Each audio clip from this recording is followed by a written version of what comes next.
हर chapter जो मैं कह रहा हूँ आपको खोलना है, झट खोलना है, ठीक है। और जब वो चैप्टर खोल रहे हो आपको ये सवाल पूछना है उस चैप्टर में है क्या। क्या पूछना है सवाल? इस चैप्टर में है क्या, ठीक है। आइंस्टाइन ने बोला अगर आपको समझदार बनना है तो आपको सही सवाल पूछना पड़ेगा, तो इसमें आपको सही सवाल पूछना है, ठीक है। नंबर 1। नंबर 2, ये सबसे वाद विवाद वाला किताब है पूरे बाइबल में। जितना वाद विवाद बाइबल पे हुआ है वो इस किताब को लेकर सबसे ज़्यादा हुआ है, क्योंकि बहुत सारे लोग इस किताब का महत्व को या इस किताब के अनुवाद को नहीं मानते हैं। कुछ लोग अलग मानते, कुछ लोग अलग मानते, कुछ लोग अलग मानते। इसलिए जब आप YouTube पे देखोगे कोई भी अगर इस किताब पे सिखा रहा है, 2 जनों का अनुवाद सेम कभी नहीं होगा, कभी नहीं होगा। ये दावे के साथ कह रहा हूँ क्योंकि मैंने हज़ारों वीडियो देखा है और मुझे मालूम है क्या कचरा वहाँ पे जा रहा है। अब इस किताब को हम कहते हैं, ये आखिरी वाला किताब है जो कहते हैं हम प्रकाशन। प्रकाशन मतलब छुपाया जाना नहीं, प्रकाशन मतलब प्रकाश डालना। परमेश्वर आपको बताना चाहता है, आपसे छुपाना नहीं चाहता है।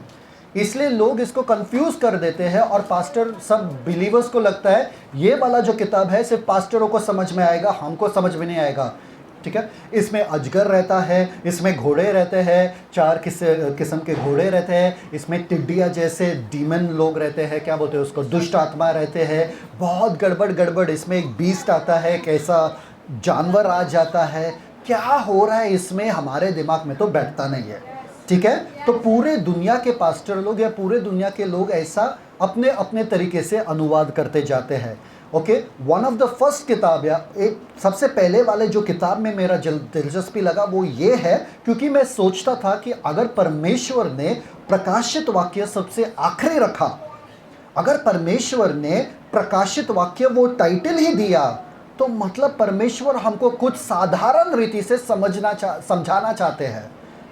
समझ में आ रहा है? हमसे गुप्त नहीं रखना चाहते हैं, हमसे छुपाना नहीं चाहते हैं। इसलिए उसने अपने इब्राहिम के बारे में क्या कहा, इब्राहिम सर्वेंट के बारे में क्या कहा 18:17 में जेनेसिस की, मैं कोई भी बात करूंगा नहीं मेरे इब्राहिम को बोले बिना, मेरे दास को बोले बिना।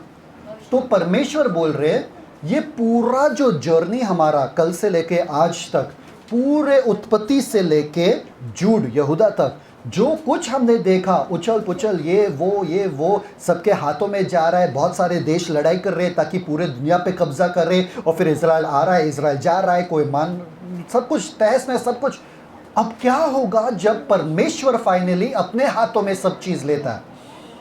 क्या होता है? क्या ये दुष्टता का अंत होगा? क्या ये सब जो कुछ गड़बड़ हो रहा है वो शैतान की वजह से हो रहा है?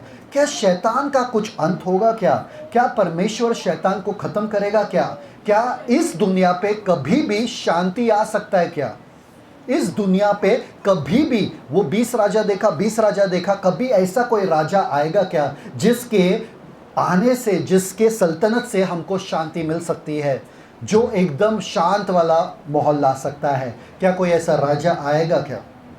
पर हम यहाँ पर एक खुशखबरी के साथ एक बुरा खबर भी दे रहे, क्या कि चीज़ें सुंदर होने से पहले बिगड़ जाएगी।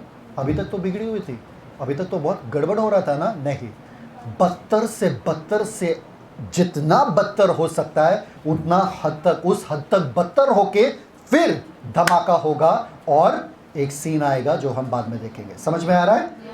पूरा बदतर से बदतर होने वाला है। तो जब आप प्रकाशित वाक्य पढ़ रहे हो, आप देख रहे हो यीशु मसीह के नजरिए से, परमेश्वर के नजरिए से आखिरी दिनों में होने वाला क्या है। परमेश्वर कहता है कि मैं परमेश्वर हूं जो अंत को आदि से बताता हूं, ताकि जब वो पूरा हो जाए तुमको पता चलेगा कि मैं ही परमेश्वर हूं। समझ में आ रहा है? तो दुनिया में कोई भी कहेगा आपको, अरे तुझे पता है दुनिया का अंत कैसा होने वाला है, बोलने का मुझे मालूम है, मैंने प्रकाशित वाक्य सीखा है। समझ में आ रहा है? होगा वही जो इस किताब में लिखा है। चाहे कोई भी आए, कोई भी सल्तनत आए, कोई भी सरकार आए, हमको कोई लेना देना नहीं है। हमको साफ साफ पता है कि क्या होने वाला है, तो इसलिए हम चौकन्ना है। समझ में आया कि नहीं है? तो इस किताब आपको खुले मन से पढ़ना पड़ेगा, खुले हुए दिमाग से पढ़ना पड़ेगा। इस किताब को लिखने वाला बंदा है यूहन्ना। यूहन्ना से इतना प्यार क्यों है मुझे? क्योंकि यूहन्ना वो एक ही बंदा था जो लास्ट सपर में, आखिरी भोजन पे, जब जूडस इस्करियोट वहां पर बैठा था यीशु मसीह के बाजू में, और यीशु मसीह ने कहा कि कोई तो मुझे धोखा देने वाला, यीशु मसीह के छाती पे सर रखकर बैठने वाला, या वहां पर प्यार से बैठने वाला एक ही बंदा था, वो है यूहन्ना। वो यीशु से बहुत बहुत प्यार करता है। इसलिए यूहन्ना के सुसमाचार में कभी भी आप देखो, वो अपना नाम नहीं लेता है। वो क्या कहता है? वो शिष्य जिससे यीशु मसीह बहुत प्यार करता है, अपना नाम कभी नहीं लेता है। वो डायरेक्टली बोलता है यीशु मसीह सबसे ज़्यादा प्यार मुझसे करता है। इतना प्यार था उसको यीशु मसीह से। क्योंकि इतना प्यार क्यों है इस बंदे से? क्योंकि ये एक ही ऐसा शिष्य था जो जब यीशु मसीह क्रूस पे लटके थे वो वहाँ पे खड़ा था, बाकी सब भागे। समझ में आया? और यीशु मसीह ने क्रूस के ऊपर लटकते लटकते उनको कहा, आज से मरियम तुम्हारी माता है और तुम उनके बेटे हो, उनका ख्याल रखना।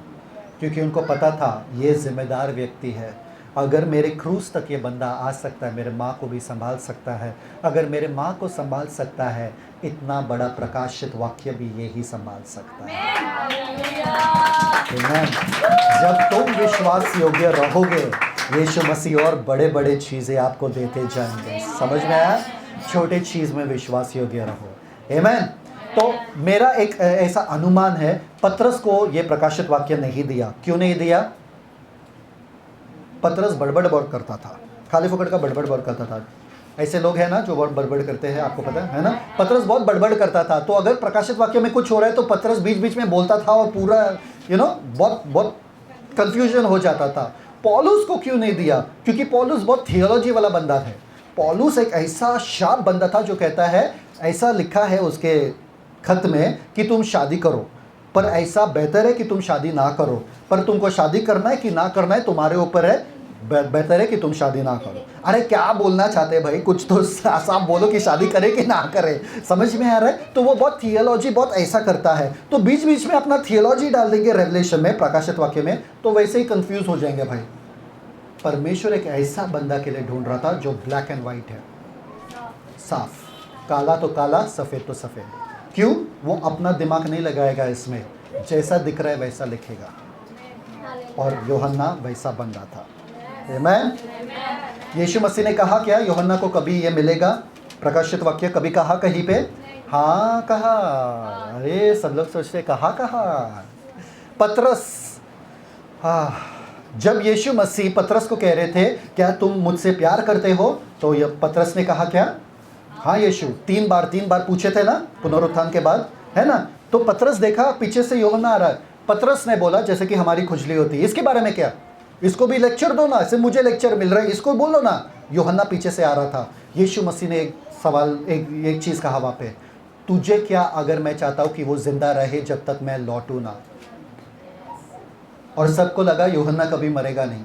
नहीं, यीशु मसीह कह रहे थे मेरे प्रकाशित वाक्य उसको मिलने वाला है, मेरे दूसरे आगमन का महिमा वो देखने वाला है। आमीन। तो आओ चलो देखते। यीशु मसीह को आखिरी बार, मतलब यीशु मसीह को आखिरी बार जब दुनिया ने देखा, एक क्रूस के ऊपर एकदम बेबस, एकदम लाचार, एकदम मरते हुए, एकदम मांस का टुकड़ा बन के, एकदम लुहान होके, लेकिन एकदम क्रूस के ऊपर देखा था। उस शर्मिंदगी के आंखों से देखे थे। पर जब प्रकाशित वाक्य आ रहा है, वो यीशु मसीह नहीं रहने वाले, ये यीशु मसीह महिमा से भरपूर होकर आने वाले हैं, पूरे शान और शौकत से आने वाले हैं। अरे हर नज़र देखेगी, हर जुबा बयां करेगी कि यीशु मसीह प्रभु है। आमीन। अभी वो वैसे रोतलू वगैरह सब एकदम वो हिसाब से नहीं आने वाला है। वो आने वाला है राजाओं का राजा बनके और प्रभुओं का प्रभु बनके। आमीन। तो इसलिए प्रकाशित वाक्य सबसे खूबसूरत वाला एंडिंग है जो परमेश्वर ने बाइबल को दिया। इससे बढ़कर एंडिंग, अगर प्रकाशित वाक्य आपके बाइबल में नहीं रहता था तो आप डिप्रेशन में ही चले जाते थे। बोलते अरे क्या प्रभु सताओ। प्रकाशित वाक्य देखने के बाद ऐसा लग रहा है अरे अंत में हमारा तो भला ही होगा यार, अंत में तो हमारा ही चलेगा। अरे चलो अच्छे से जीवन जीते। समझ में है कि नहीं? है तो आओ देखते इस प्रकाशित वाक्य में है क्या? अब आपको याद रखना है, पतरस मारा चुका गया था, वो मर गया था, पौलुस मर गया था, सब शिष्य अब तक मर चुके थे, सिर्फ एक बंदा बाकी था, वो है यूहन्ना। उस समय तक कोई शिष्य अभी तक जिंदा नहीं था, इसलिए यूहन्ना को सबसे ज़्यादा सताव, अकेले का पूरा सताव मिल रहा था, क्योंकि वो एक ही शिष्य था जो बाकी था, यीशु मसीह का उस ज़माने में। ओके, तो उसको लेकर उस ज़माने में यूहन्ना को बोले थे कि प्रचार मत करो यीशु के नाम में, वो सुना नहीं, तो उनको उबलते हुए मोम में फेंक दिया, उबलते हुए मोम में फेंक दिया, और सोचा ये ख़त्म हो चुका है। पर उनको पता नहीं था, जब वो देखे उनको, एक भी उनके ऊपर खरोच या साइन नहीं आया, वो जले नहीं, वो आराम से बाहर आए। समझ में आया? वो उनको जला नहीं पाए, एक भी कुछ नहीं हुआ। समझ में आया? ये इतना प्यार भरा, इतना नम्र लीन बंदा था कि ये सबसे प्यार करता था, अपने दुश्मनों से भी प्यार करता था। बहुत अच्छे खूबसूरत कहानी है, जब मैं प्रकाशित वाक्य सिखाऊंगा, ये भी 2 दिन लगेगा, तब मैं आपको बताऊंगा कि वो क्या है। ठीक है, ठीक है। तो ये बंदा जो था, उसके विश्वास के लिए उसको एक आइलैंड पे, एक टापू पे उसको रखते, जहां पर पत्थर रहता है, पूरा पत्थर पत्थर आइलैंड है, जिसे कहते हैं हम पतमोस, पैटमोस आइलैंड। सब लोग लिखो पैटमोस। ठीक है, तो वो बंदा बैठा था, और एक परमेश्वर के दिन एक परमेश्वर के दिन पे, मतलब रविवार के दिन, परमेश्वर द लॉर्ड्स डे, रविवार को वो बैठा था, और वो सोच रहा था, सुनो ध्यान से ये कहानी, वो सोच रहा था कि अब तो शायद से मुझे प्रभु के पास ही जाना है, अब तो मेरे जीवन का क्या मकसद है, अभी तो मैं टापू पे बैठा हूँ, क्या मैं यहाँ से वापस जाऊँगा क्या कभी? वो ये उम्मीद सब छोड़ दिए थे, बैठा था आराम से, और परमेश्वर का आराधना कर रहा था, क्योंकि वहाँ पर लिखा था वो आत्मा में था। किस में था? आत्मा में था। तो वो आत्मा में परमेश्वर का आराधना कर रहा था, और सडनली उसने तुरही जैसे एक आवाज़ सुना पीछे से, पा पा पा, बड़ा सा आवाज़ सुनाई दिया, और फिर वो टर्न करके वो देखा, अरे कौन सा आवाज़ है ये, कहाँ का आवाज़ है, कोई रोमियो का है क्या, कोई ऐसा राजा आया क्या यहाँ पे? और देखा पीछे से आवाज़ आया, और किसका आवाज़ था वो? यीशु मसीह का। और यीशु मसीह दिखे वहाँ पे, और यीशु मसीह ने कहा उनसे, जो बातें मैं कहने वाला हूँ तुमसे वो लिख लो, और 7 कलीसिया को भेजो। सबसे पहले कलीसिया इफिसियस कलीसिया, फिर उसके बाद स्मिरना, फिर उसके बाद परगमोस, फिर उसके बाद थयाथायरा, फिर उसके बाद सार्डिस, फिर उसके बाद फिलाडेल्फिया, फिर उसके बाद लेओदिसिया। 7 कलीसिया का नाम आपको चैप्टर 2 और 3 में मिलेगा। टर्न करो, चैप्टर 1 वर्स 11 पढ़ो सब लोग। 1 वर्स 11, 1:11 पढ़ो। परफेक्ट। 7 कलीसिया का नाम वहाँ पर लिखा है, तो आप पढ़ सकते हो, देख सकते हो। अध्याय 2 और अध्याय 3 में वो 7 कलीसिया को अलग अलग खत लिखे गए। ठीक है, और यीशु मसीह कहते हैं क्या कि जो बातें तुमने देखी है, 19 वचन, और जो बातें हो रही है और इसके बाद होने वाली बातें, उन सबको लिख लो। उन सबको क्या करो? उन सबको लिख लो। पर उसके पहले, उसके बीच में 11 और 19 के बीच में 12 से लेके 18 वचन तक आप यीशु मसीह का नया रूप देखते हो।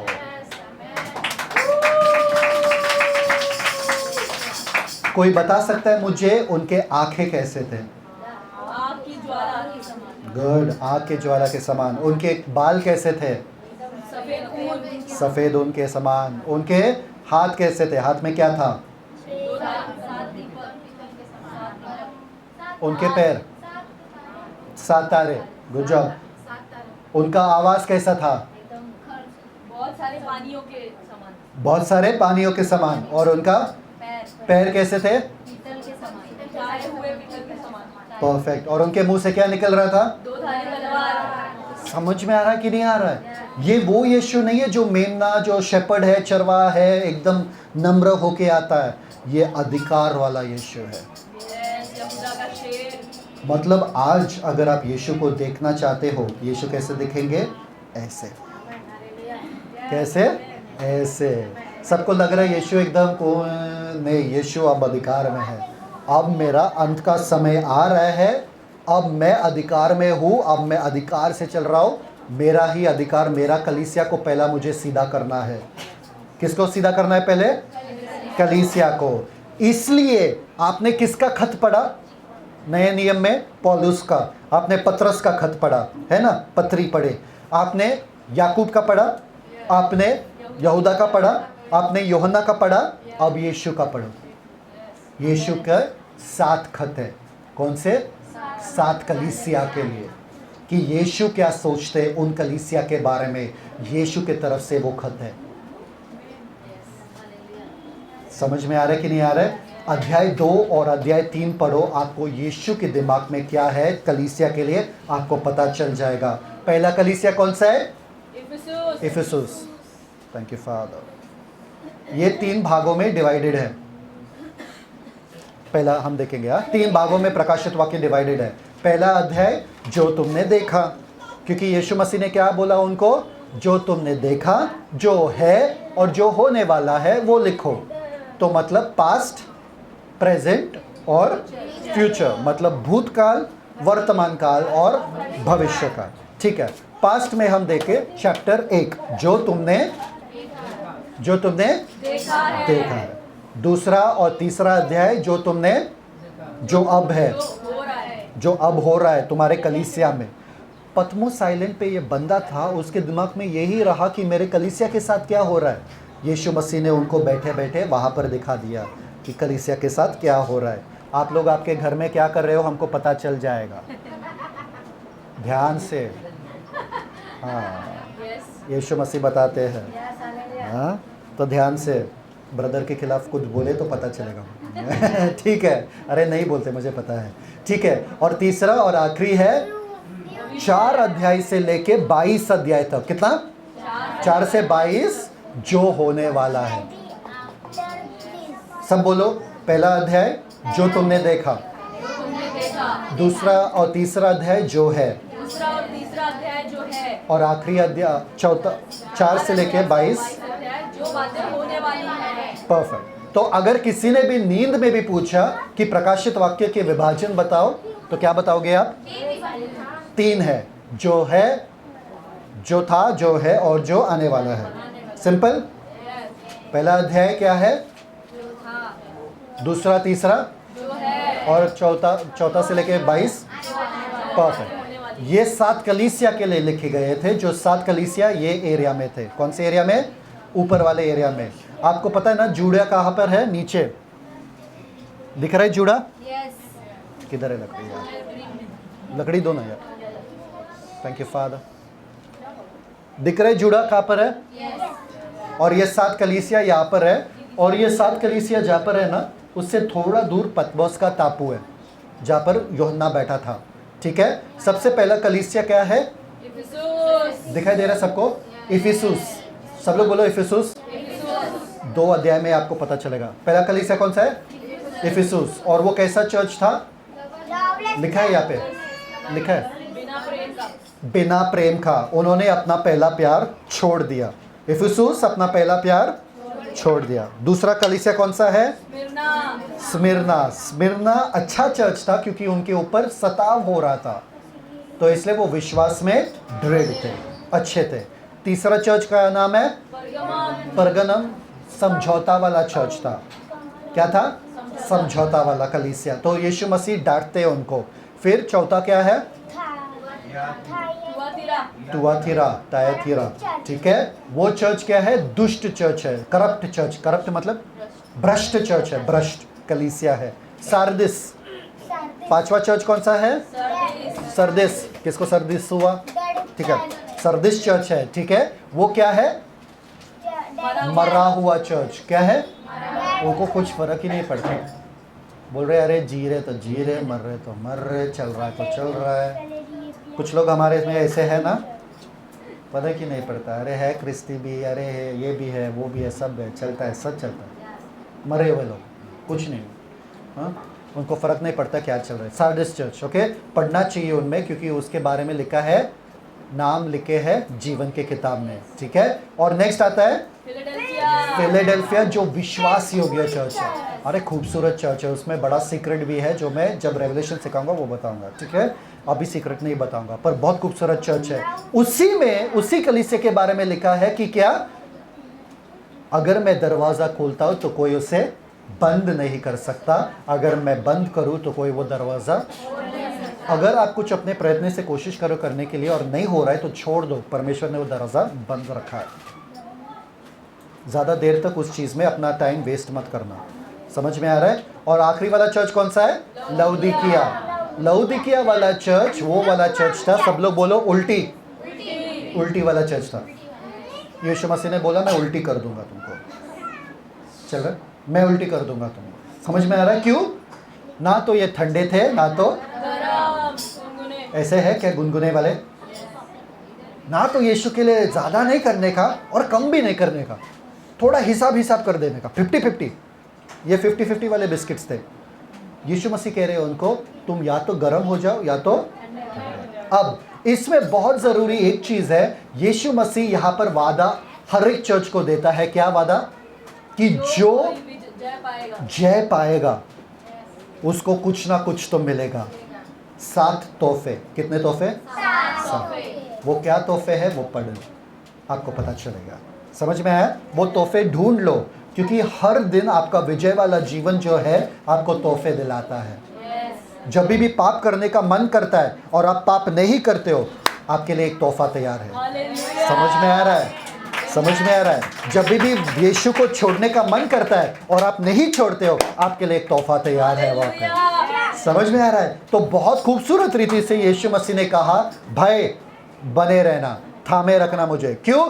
तोहफे तैयार है तुम्हारे और प्रतिफल तैयार है। ऊपर हेवन में जाने के बाद सबके नाम पे गिफ्ट होगा वहाँ पे। अरे ये तुम्हारा गिफ्ट, ये मेरा गिफ्ट, ये मेरा गिफ्ट। अरे है, मज़े आएंगे गिफ्ट खोलते खोलते खोलते खोलते। Okay ready? तो अब आते हैं हम मेन किस्से पे या मेन हिस्से में, जिसे हम कहते हैं चौथा अध्याय। चौथा अध्याय का पहला वचन झट से पढ़ो कोई। 4।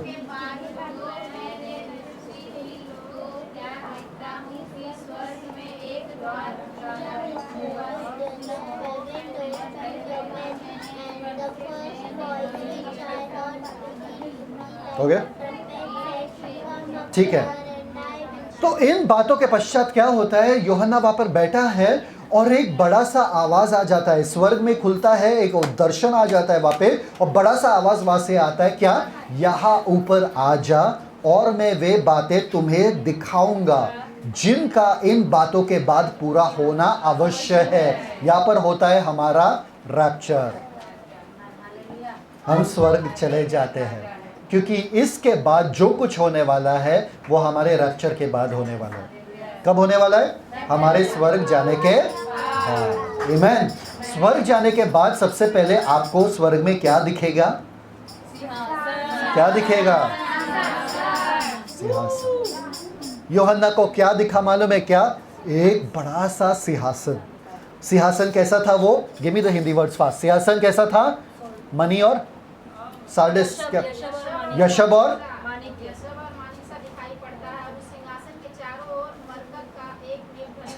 मेघ धनुष था वहां पे सिंहासन पर, और कोई तो बैठा था वहां पे। कैसा दिख रहा था?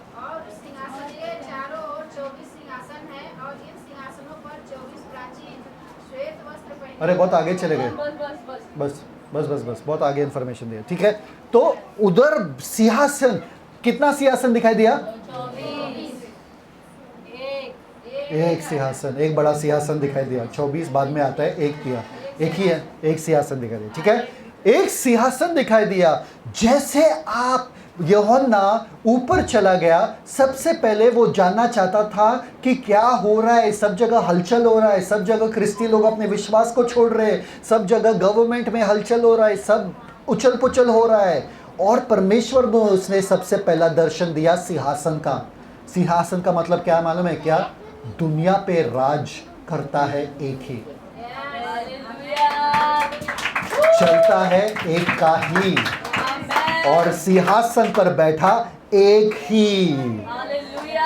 समझ में आ रहा है? जब तक वो जो सिंहासन पे बैठा है, कमान, आपके पापा है, वो आपके पापा है जो सिंहासन पर बैठा है। और उनके आजू बाजू में क्या है मालूम? क्या? इंद्रधनुष। क्या है? कब दिया? नूह के समय में दिया कि मैं मेरा वाचा तुम्हारे साथ कभी नहीं तोड़ूंगा। ऐसा हमारे पिता है, ऐसा हमारा परमेश्वर है जो सिंहासन पर बैठा है, राजाओं का राजा। और वो क्या कहता है? मैं कभी अपना वादा तोड़ता नहीं, मैं बदलता नहीं है, मेरा सिंहासन सनातन का है। ये सत्ता जो है बदलता नहीं है 5 सालों में। किसी के वोट से मैं यहाँ पर नहीं बैठा हूँ, किसी के चुनाव से मैं यहाँ पर नहीं बैठा हूँ। समझ में आ रहा है कि नहीं आ रहा है? और उस सिंहासन के इर्द गिर्द में 24 सिंहासन थे। कितने? 24 क्यों? 24 सिंहासन क्यों? उसमें कुछ लोग बैठे थे, प्राचीन बैठे थे। वो कौन थे? कौन थे 24? अरे हमको क्या मालूम कौन है? अरे हम लोग ही है। 24 क्यों? क्योंकि 24 ये रिप्रेजेंटेटिव करता है, मतलब एक क्या बोलते हैं, चिन्ह दिखाता है कि हम लोग ही जाके यीशु मसीह परमेश्वर के इर्द गिर्द में बैठने वाले हैं। समझ में आया कि नहीं आया? क्यों? क्यों? क्योंकि पापा कौन किसके है? तो सिंहासन पर कौन बैठेगा? छोटे छोटे सिंहासन पे राजगद्दी पे हमारे पापा बैठे हैं, तो उनके पीछे पीछे कौन बैठेंगे? हम ही बैठेंगे ना, और कोई बैठेगा क्या? ठीक है। और उनके सामने ऐसे 4 प्राणी थे जिसका मुंह कैसा था? मनुष्य के समान एक प्राणी था सिंह, दूसरा प्राणी था बछड़ा, तीसरा प्राणी था उकाब, और चौथा प्राणी था तीसरा प्राणी था मनुष्य, चौथा प्राणी था उकाब। पहला प्राणी था, सब लोग बोलो, सिंह। दूसरा प्राणी बछड़ा, तीसरा मनुष्य, चौथा उकाब। परफेक्ट। और ये प्राणी जो है दिन रात निरंतर पवित्र पवित्र पवित्र कहते जा रहे, यीशु मसीह को परमेश्वर को स्तुति आराधना कर रहे। और ये आपको 4 अध्याय में पढ़ने को मिलता है। पर एक गड़बड़ हो जाती है, एक प्रॉब्लम। अरे स्वर्ग में मुझे लगा कोई प्रॉब्लम नहीं रहने वाला है, सब लोग हैं यहाँ पे, ओके। तो एक प्रॉब्लम हुआ, सब जगह वैभव, सब जगह ग्लोरी, सब जगह महिमा, सब जगह अच्छा तो चल रहा है, परमेश्वर बैठे हैं, आराधना चल रहा है, स्तुति आराधना सब चल रहा है। प्रॉब्लम क्या हुआ मालूम है क्या? हम छोटे छोटे चीज़ों को देख के हमारा दिमाग, अरे देखो ना कितना सुंदर आज पूरा मौसम है ना, अरे हाँ वो तो है, पर देखो ना गोबर यहाँ पे पड़ा है, यहाँ पे कचरा पड़ा है। ऐसे लोग हेवन में भी मिलेंगे। तो यूहन्ना के दिमाग में एक चीज़ आया, अरे कुछ तो है, वो बैठा हुआ जो सिंहासन पर बैठे हुए उनके हाथ में कुछ तो है, एक बंद पुस्तक है। क्या पुस्तक है? बंद। और अगर बंद है तो हमारा खुजली क्या होता है? हमको जानना है उसमें है क्या। सब खुला खुला है यहाँ पे, सब अच्छा है यहाँ पे, स्वर्ग में क्या सीक्रेट? समझ में आ रहा है कि नहीं आ रहा है? तो तकलीफ होने लगा, उसका मूड चेंज हो गया। वो अभी बंद पुस्तक में है क्या? बंद पुस्तक, अरे महिमा है यार, अरे परमेश्वर है, सब से हटकर उनका मूड उस पे चला गया। और फिर वो क्या करने लगा? वहाँ पर लिखा है 5वें अध्याय में, वो रोने लगा, क्योंकि उसने सुना कोई भी कौन है योग्य कि वो बंद पुस्तक को खोल सकता है। और जब उसने जान लिया कि कोई भी, ना धरती पे ना स्वर्ग में, ना धरती के नीचे, कोई भी योग्य नहीं है उसको खोलने के लिए, वो रोने लगा। यूहन्ना पूरे स्वर्ग में पहला बंदा है जो रो रहा है। स्वर्ग में कोई रोता है क्या? नहीं। हाँ, जब तुमको तोहफा मिलता है कोई रोता है क्या? तोहफा मिल गए, आप खुश हो जाते हो। परमेश्वर के सामने बंदा खड़ा है, रो रहा है वहां पे। कुछ लोग ऐसे जो परमेश्वर के सामने भी रोएंगे, परमेश्वर आंसू पोंछेगा फिर से रोएंगे, अरे बस यार परमेश्वर में पहुंच गया। ठीक है, तो वो रो रहा था, ठीक है, और रो रहा था देख के कि वो बंद पुस्तक कौन विश्वास योग्य है खोलने के लिए। कौन रहेगा? एक तो हीरो आना पड़ेगा वहां पे, और एक ही हीरो विश्वास योग्य है। और एक बंदा आया, वो एक एल्डर आया और कहा तू रो क्यों रहा है? एक विश्वास योग्य है, एक मेमना है। पढ़ो 5 इस पर उन प्राचीनों में से एक ने मुझसे कहा, इस पे से उन प्राचीनों पे, कौन प्राचीन? 24 प्राचीन थे। कितने प्राचीन थे? 24 प्राचीन थे। अभी देखो मजा देखो, हम कह रहे हैं उनसे, यूहन्ना को हम बता रहे, यूहन्ना सुन। हाँ, हम लोग बैठे वहां पे, यूहन्ना सुन, रुक, एक कोई आ रहा है यहाँ पे, एक कोई आ रहा है, अपना ध्यान भटकाओ इधर, एक डालो अपना ध्यान इधर, एक कोई आ रहा है, कौन आ रहा है? मत रो। मत रो यूहन्ना, तेरा रोना व्यर्थ है। क्यों क्यों क्यों? देख देख, ए तू गलत नजरिया, अरे तू आंखें उधर मत डालो, आंखें इधर मुड़ा, इधर कोई खड़ा है, इधर देखना, कौन देखे, कौन है? यहूदा के गोत्र यहूदा का गोत्र का मसीहा, मसीहा, जो दाऊद का मूल है, जो दाऊद का मूल है। आगे, उस पुस्तक को खोलने और उसकी सातों मोहरें तोड़ने के लिए जयवंत हुआ है। जयवंत हुआ है। कौन है? यीशु मसीह। यीशु मसीह वहां पे खड़े थे। यीशु मसीह के ऊपर जब यूहन्ना इतना डिप्रेशन में चला गया, वो भूल गए थे यीशु मसीह, अरे यार यीशु मसीह भी, पर यीशु मसीह के ऊपर जब नजर गया, अरे यूहन्ना के आंसू खुशी में बदल गए। क्यों? पढ़ो आगे, पढ़ो आगे। अरे क्या बताओ, रेवलेशन के 2 दिन लगते हैं। तब मैंने क्या देखा? तब मैंने क्या देखा? तब मैंने उस सिंहासन और चारों प्राणियों और उन प्राचीनों के बीच में, एक कमान कमान कमान वापस से पढ़ो। तब मैंने उस सिंहासन और चारों प्राणियों और उन प्राचीनों के बीच में, क्या? वापस से पढ़ो। तब मैंने उस सिंहासन और चारों प्राणियों और ओ कमान कमान कमान कमान, वाह! रेवलेशन आप एक्साइट होके बिना नहीं पढ़ सकते हो। मुझे लग रहा आधा ही रेवलेशन होगा, पूरा तो नहीं होने वाला है आज। हेवन के सारे महिमा और वैभव और जलाल के बीच में यीशु मसीह खड़े हैं। हालेलुया। समझ में आ रहा है आपको?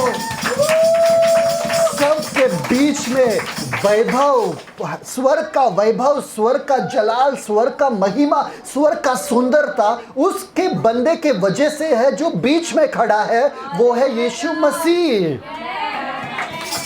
समझ में आ रहा है?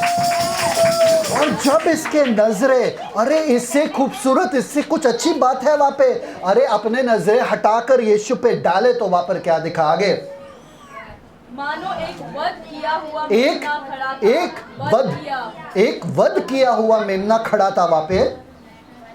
उसके 7 सिंग और 7 आंखें थीं। 7 सिंग 7 आंखें का मतलब क्या है? पूरा पावर, पूरा सामर्थ्य, पूरा ज्ञान, ठीक है, परिपूर्ण था वो। और ये परमेश्वर की 7 आत्माएं हैं जो सारी पृथ्वी पर भेजी गई हैं। आगे, उसने आकर उसके दाहिने वाह! हाथ से, सुना आपने पढ़ा? अरे अगर आप ये धरती पे बैठ के ना ये पढ़ रहे हो तो आप ऐसे ही पढ़ोगे, हाँ उसने लिया। आप स्वर्ग में जाके देखो ना, अगर आप वहां पर खड़े हो, सब लोग बोल रहे हैं इस किताब को लेने के लिए कोई योग्य नहीं है, वो भी परमेश्वर के हाथों से कौन किताब लेगा यार? कोई नहीं ले सकता है। यीशु मसीह बिंदास वहां पे आते हैं और लेते हैं किताब, और परमेश्वर सामने से देता है, तू ही योग्य है, ले। और क्या होता है वहां पे? कमान, उसने आकर उसके दाहिने हाथ से जो सिंहासन पर बैठा था वह पुस्तक ले लिया। और क्या हुआ? इसका परिणाम क्या हुआ? और महिमा और आराधना और वर्शिप, अभी स्वर्गदूत भी आराधना करने लगे। पढ़ो। जब उसने पुस्तक ले ली तो वे चारों प्राणी और 24 प्राचीन उस मेमने के सामने गिर पड़े। उनमें से हर एक के हाथ में वीणा और धूप, जो पवित्र लोगों की प्रार्थनाएं हैं, से भरे हुए सोने के कटोरे थे, और वे नया गीत गाने लगे। तू इस पुस्तक के लेने और इसकी मोहरें खोलने के योग्य है, क्योंकि तूने वध होकर अपने लहू से हर एक कुल और भाषा और लोग और जाति में से परमेश्वर के लिए लोगों को मोल लिया है, और उन्हें हमारे परमेश्वर के लिए एक राज्य और याजक बनाया है, और वे पृथ्वी पर राज्य करते हैं। अरे बाप रे बाप, एक एक शब्द में इतना सामर्थ्य, क्या बताओ। वो जो आराधना निरंतर उस सिंहासन पर बैठे वाले परमेश्वर का हो रहा था, अब परमेश्वर का जो वो आराधना हो रहा था, अब मेमने का आराधना हो रहा है, और उनको एक नया गीत मिला। देखते देखते वो नया गीत गाने लगा, नया महिमा गाने लगा परमेश्वर अब मेमने का, कि तू ही योग्य है। क्यों? तूने अपना जान, अपना बलिदान दिया और ऐसे लोगों को मोल लिया। कैसे लोगों को? एक दूसरे के थोपड़े देखो सब लोग, ऐसे लोगों, ऐसा बोलो, ऐसे लोगों को, ऐसे लोगों को, ऐसे लोगों को यीशु मसीह भी देखते रहेंगे, वो बोलेंगे अरे कैसे लोगों को, ऐसे लोगों को, कैसे लोगों को, ऐसे लोगों को। ऊपर ये नहीं बोल रहे थे ऐसे लोगों को मोल लिए, देखो कैसे लोग हैं ये लोग, ऐसे लोगों को मोल लिए। और कौन राज करेगा पृथ्वी पर? कौन राज करेगा? हम लोग। अभी जाओ कांदे वाले के पास और बोलो भाई 5 रुपए का 5 रुपए में दो, 10 रुपया क्यों दे ले रहे हो? बार्गेनिंग करो, तोलमोल करो, करोगे? राजा लोग करते क्या ऐसे? हाँ, अगर सामने वाला बोल रहा है 30 का है तो आप क्या बोलोगे? हाँ, 10 में दो भैया, 10 में दो, नहीं नहीं नहीं 10 में दो। हाँ, राजा लोग कैसे जीते हैं? शान से जीते हैं। राजा लोग कैसे जीते हैं? अगर हम राज करने वाले धरती पे तो हमको कैसा जीना चाहिए? शान से, बुद्धि से। समझ में आया कि नहीं आया? अब अभी आपके दिमाग में ये सवाल आता रहेगा ना कि उस पुस्तक में आखिर में लिया तो सही, अभी उसमें है क्या? खुजली तो अभी तक खत्म। गुड जॉब, अच्छी बात है। आमीन। ये देखो, ये गिर रहे सामने, हाँ, परमेश्वर की महिमा कर रहे। फिर इसके बाद में ये प्राणी है जो परमेश्वर के सामने खड़े हैं, और यीशु मसीह ने जो वध किया हुआ मेमना है, यहूदा का सिंह है, उसने वो पुस्तक लिया और खोला। सब लोग हैं मेरे साथ? ठीक है। उस पुस्तक पे कितने मोहर थे? 7। कितने मोहर थे? 7। ठीक है। अब हम आते हैं हमारे टाइमलाइन पे। आमीन। ठीक है। नहीं, ये तो पहले वाला ही है तो इसको लिखने की ज़रूरत नहीं है। याद है आपको कल कभी तो हमने कुछ ऐसा सीखा था कि सिस्टर ने सिखाया था कि कितने चरण हैं? 9 ऐसे प्लान थे परमेश्वर के। जैसे हम बच्चे के साथ डील करते वैसे परमेश्वर ने हमारे साथ डील किया। सबसे पहले अनंत भूतकाल, भोलापन। सब लोग बोला भोलापन, सब लोग बोला भोलापन। क्या गुड। फिर बोलो अंतकरण, गुड। याद है सबको? मानव सरकार, फिर वादा, फिर नियम, फिर पुराना करार, 400 साल का सन्नाटा, फिर अनुग्रह, फिर कलीसिया, फिर यीशु के संग जाएंगे हम। यीशु के संग संत जाएंगे। फिर उसके बाद 7 साल का महाक्लेश, फिर यीशु के संग आएंगे, साथ में आएंगे हम, यीशु के संग संत आएंगे। ठीक है, ठीक है। उसके बाद 1000 साल राज्य, इसमें हम राज करने वाले 1000 साल। कितने साल राज करेंगे? प्रधानमंत्री हम बनेंगे। सब लोग बनेंगे क्या? आमीन। उसके बाद श्वेत सिंहासन, उसके बाद अनंत काल, अनंत भविष्य काल, और नीचे क्या है? आग की झील। समझ में आया? तो हम आज अभी क्या सीखने वाले मालूम है क्या? ये आखिरी वाला पढ़ा। कौन सा? ये वाला। 7 साल के आगे से, 7 साल का महाक्लेश से आगे यहाँ पर क्या होने वाला है? ये परमेश्वर का एंड गेम है, आखिरी पड़ाव। ये परमेश्वर के नज़र में पूरे दुनिया के साथ आखिरी डीलिंग है। समझ में आ गया? आखिरी डीलिंग, आखिरी गेम। समझ में आ रहा है कि नहीं आ रहा है? हाँ, फाइनली परमेश्वर वापस से पृथ्वी को लेने वाला है और अपने हिसाब से चलाने वाला है। समझ में आ रहा है? बेटर है कि परमेश्वर चलाए ना, है ना? ये आदमी लोग नहीं चला सकते। आमीन। ठीक है। तो देखेंगे हम लोग कहाँ पर है? यहाँ पर दिख रहे 2 जन? ठीक है, यहाँ पर है हम लोग। ठीक है। और हमारा बीच में सडनली क्या होता है? रैप्चर। हम लोग उठाए जाते हैं। समझ में आया? हम लोग उड़ गए।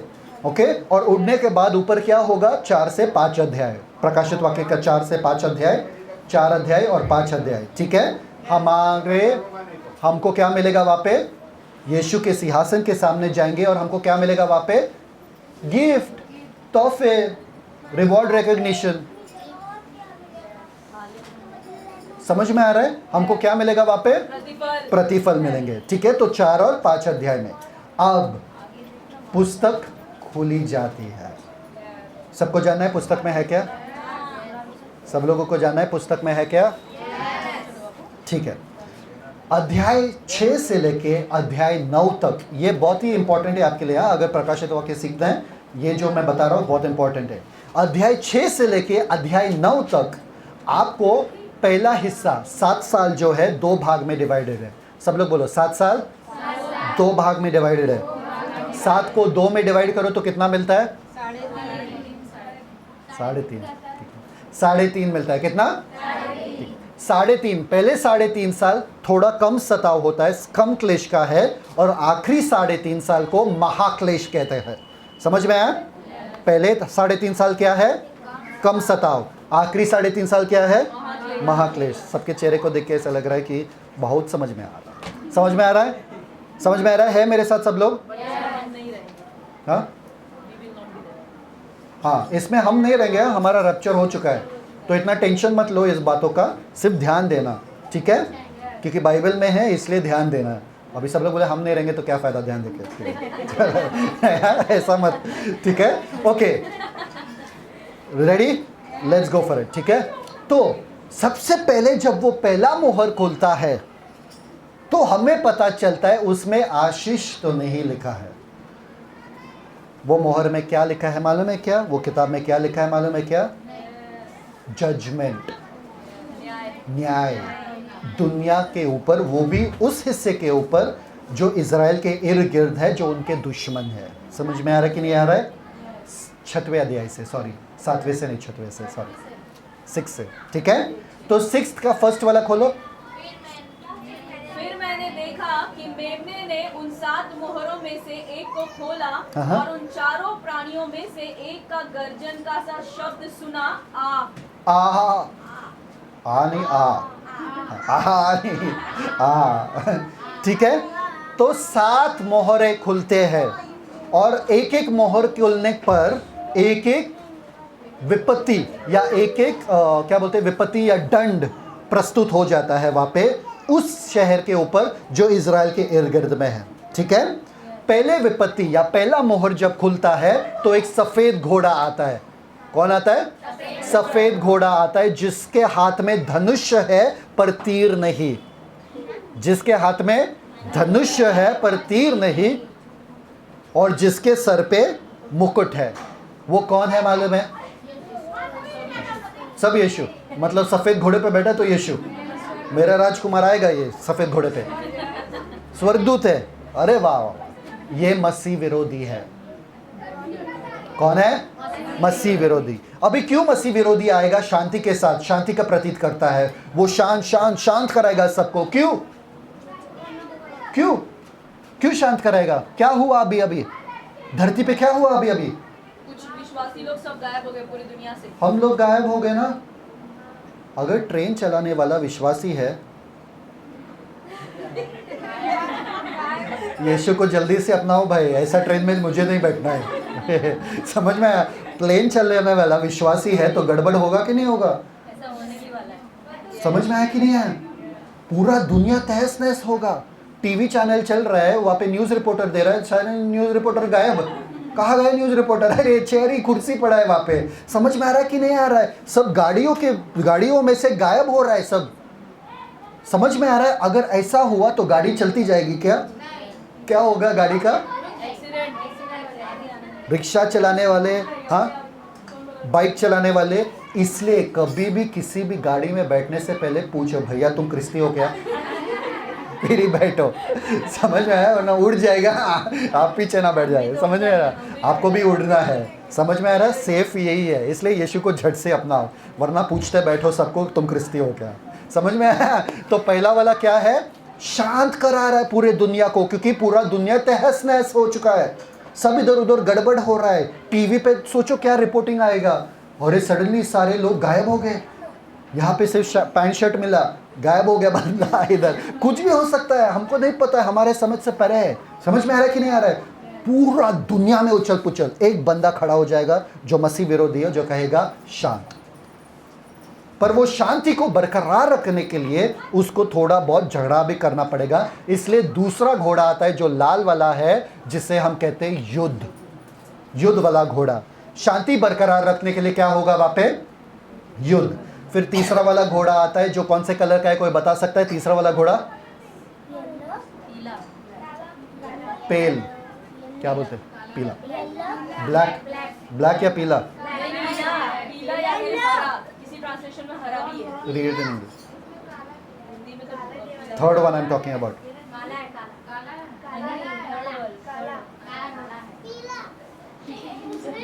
ध्यान दो, काला है कि पीला है, पढ़ो। काला है। ठीक है, जब भी युद्ध होता है, जब भी युद्ध होता है हमेशा भूकाल होता है या अकाल होता है। तो उस समय में अकाल होने वाला है। काला घोड़ा क्या है? अकाल। और अगर अकाल है तो आखिरी वाला घोड़ा जो नर के साथ आ रहा है वो कौन है? मृत्यु। 4 घोड़े। पहला घोड़ा कौन है? सब लोग बोलो, सफेद घोड़ा। क्या है वो? ऑन। 5वां मोहर जब खोला तो क्या देखता है वो? वेदी के नीचे जो यीशु के लिए सताए गए और मारे गए वो सब लोग चिल्ला रहे, अरे परमेश्वर कब तक परमेश्वर तू न्याय नहीं करेगा उन लोगों को, उन लोगों का जिन लोगों ने हमारा खून बहाया है धरती, मतलब जिन लोगों ने हमको मार डाला है, कब तक तू न्याय नहीं करेगा? तो उनको बोला गया थोड़ा रुको, तुम्हारे भाई लोग जो है अभी तक वो लोग भी सताव सह रहे हैं, जब तक वो लोग नहीं आएंगे तब तक तुमको रुकना पड़ेगा, वरना मैं जाऊंगा न्याय करने के लिए। समझ में आ रहा है? तो 5वां क्या है? वेदी के नीचे वाले प्राण। सब लोग बोलो, वेदी के नीचे वाले प्राण। और 6वां क्या है? 6th वाला, जब 6 वाला मोहर खोला 12वें वर्ष में जब 6 वाला मोहर खोला तो क्या हुआ? बड़ा सा भूकंप आया। कोई कभी भूकंप में रहे? भूकंप कभी महसूस किया किसी ने? मैंने नींद में महसूस किया था, मेरा बेड इधर से उधर जा रहा था पर कुछ ठीक है। और चांद क्या होता है? चांद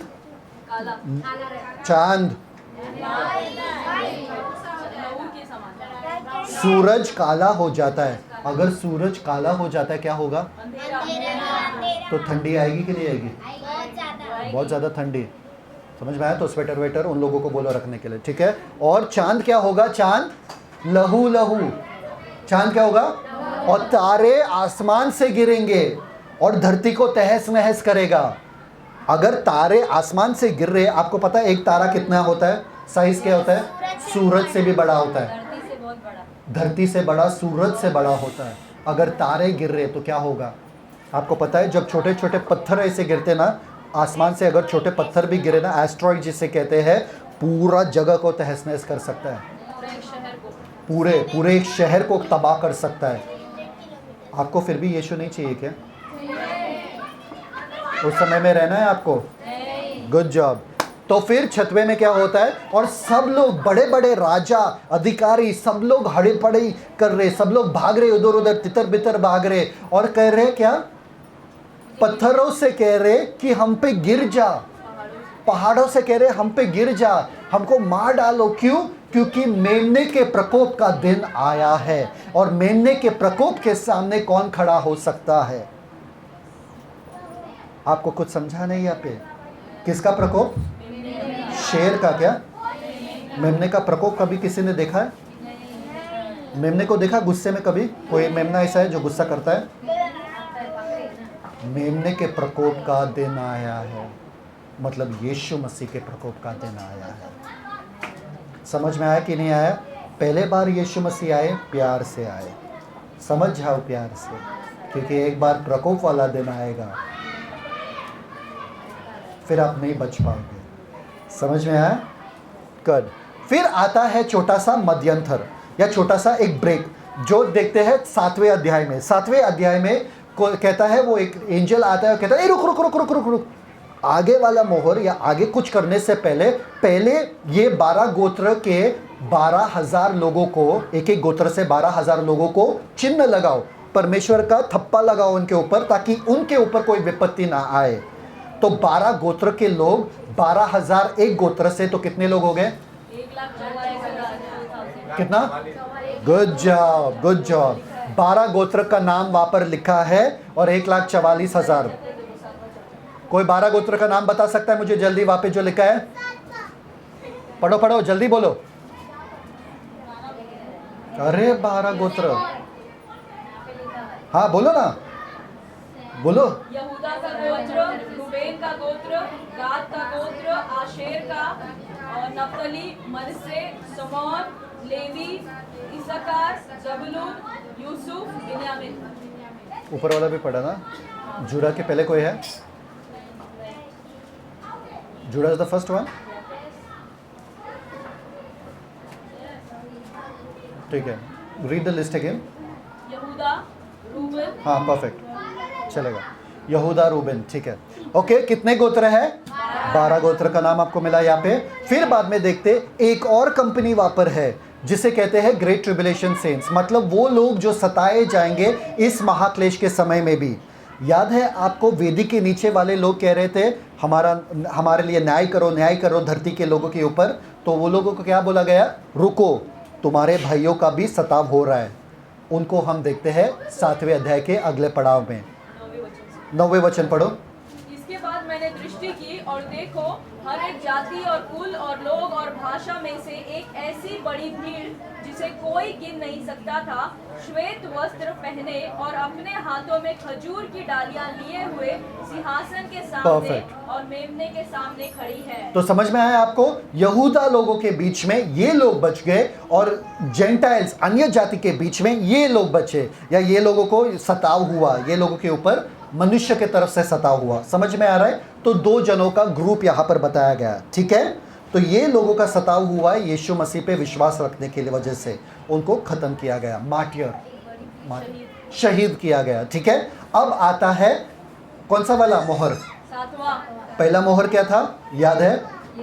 सफेद घोड़ा, शांति। दूसरा मोहर युद्ध। तीसरा मोहर काला घोड़ा, आकाल। चौथा मृत्यु। पांचवा परफेक्ट। छठवां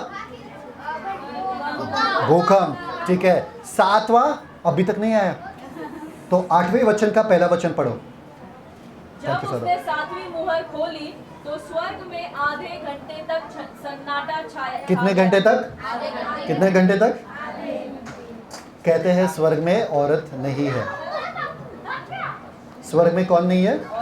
औरतें नहीं है। क्यों? क्योंकि औरतें आधे घंटे तक भी शांत, तो थोड़ा कोशिश करना ऊपर शांत बैठने का आधे घंटे तक, तो क्योंकि सन्नाटा जरूरी है 7वें मोहर में, ठीक है। 7वां मोहर क्या है? सन्नाटा, ठीक है। तो अब देखते हैं 7 तुरही। पहले क्या देखे? 7 मोहर, फिर देखेंगे 7 तुरही। अभी यहाँ पे एक याजक वाला एक सीन हो जाता है जिसमें प्रार्थनाओं का परमेश्वर के तरफ दिखाया जाता है कि परमेश्वर को अर्पण करते हैं प्रार्थना। फिर आता है 7 तुरही। अब 7 मोहर तो हमें याद है। 7वां मोहर क्या है? सन्नाटा, सन्नाटा। 7वां मोहर क्या है? सन्नाटा, ठीक है। अभी पहला तुरही, पहला तुरही जब बचता है तो क्या बचता है? लहू से मिले हुए ओले और आग उत्पन्न हुए और पृथ्वी पर डाले गए। लहू से मिले हुए ओले और आग, आग के ओले बरसने लगे। और पृथ्वी का 1/3 जल, नहीं, झाड़। और पेड़ों की 1/3, और पृथ्वी की 1/3 जल गई और पेड़ों की 1/3 जल गई और सब हरी घास भी जल गई। सब हरी घास जल गए, पृथ्वी की 1/3 हिस्सा जल गया इन ओलों से। क्या है पहला तुरही? सब लोग बोलो। ओले और आग। ओले और आग से बरस, ठीक है। दूसरा तुरही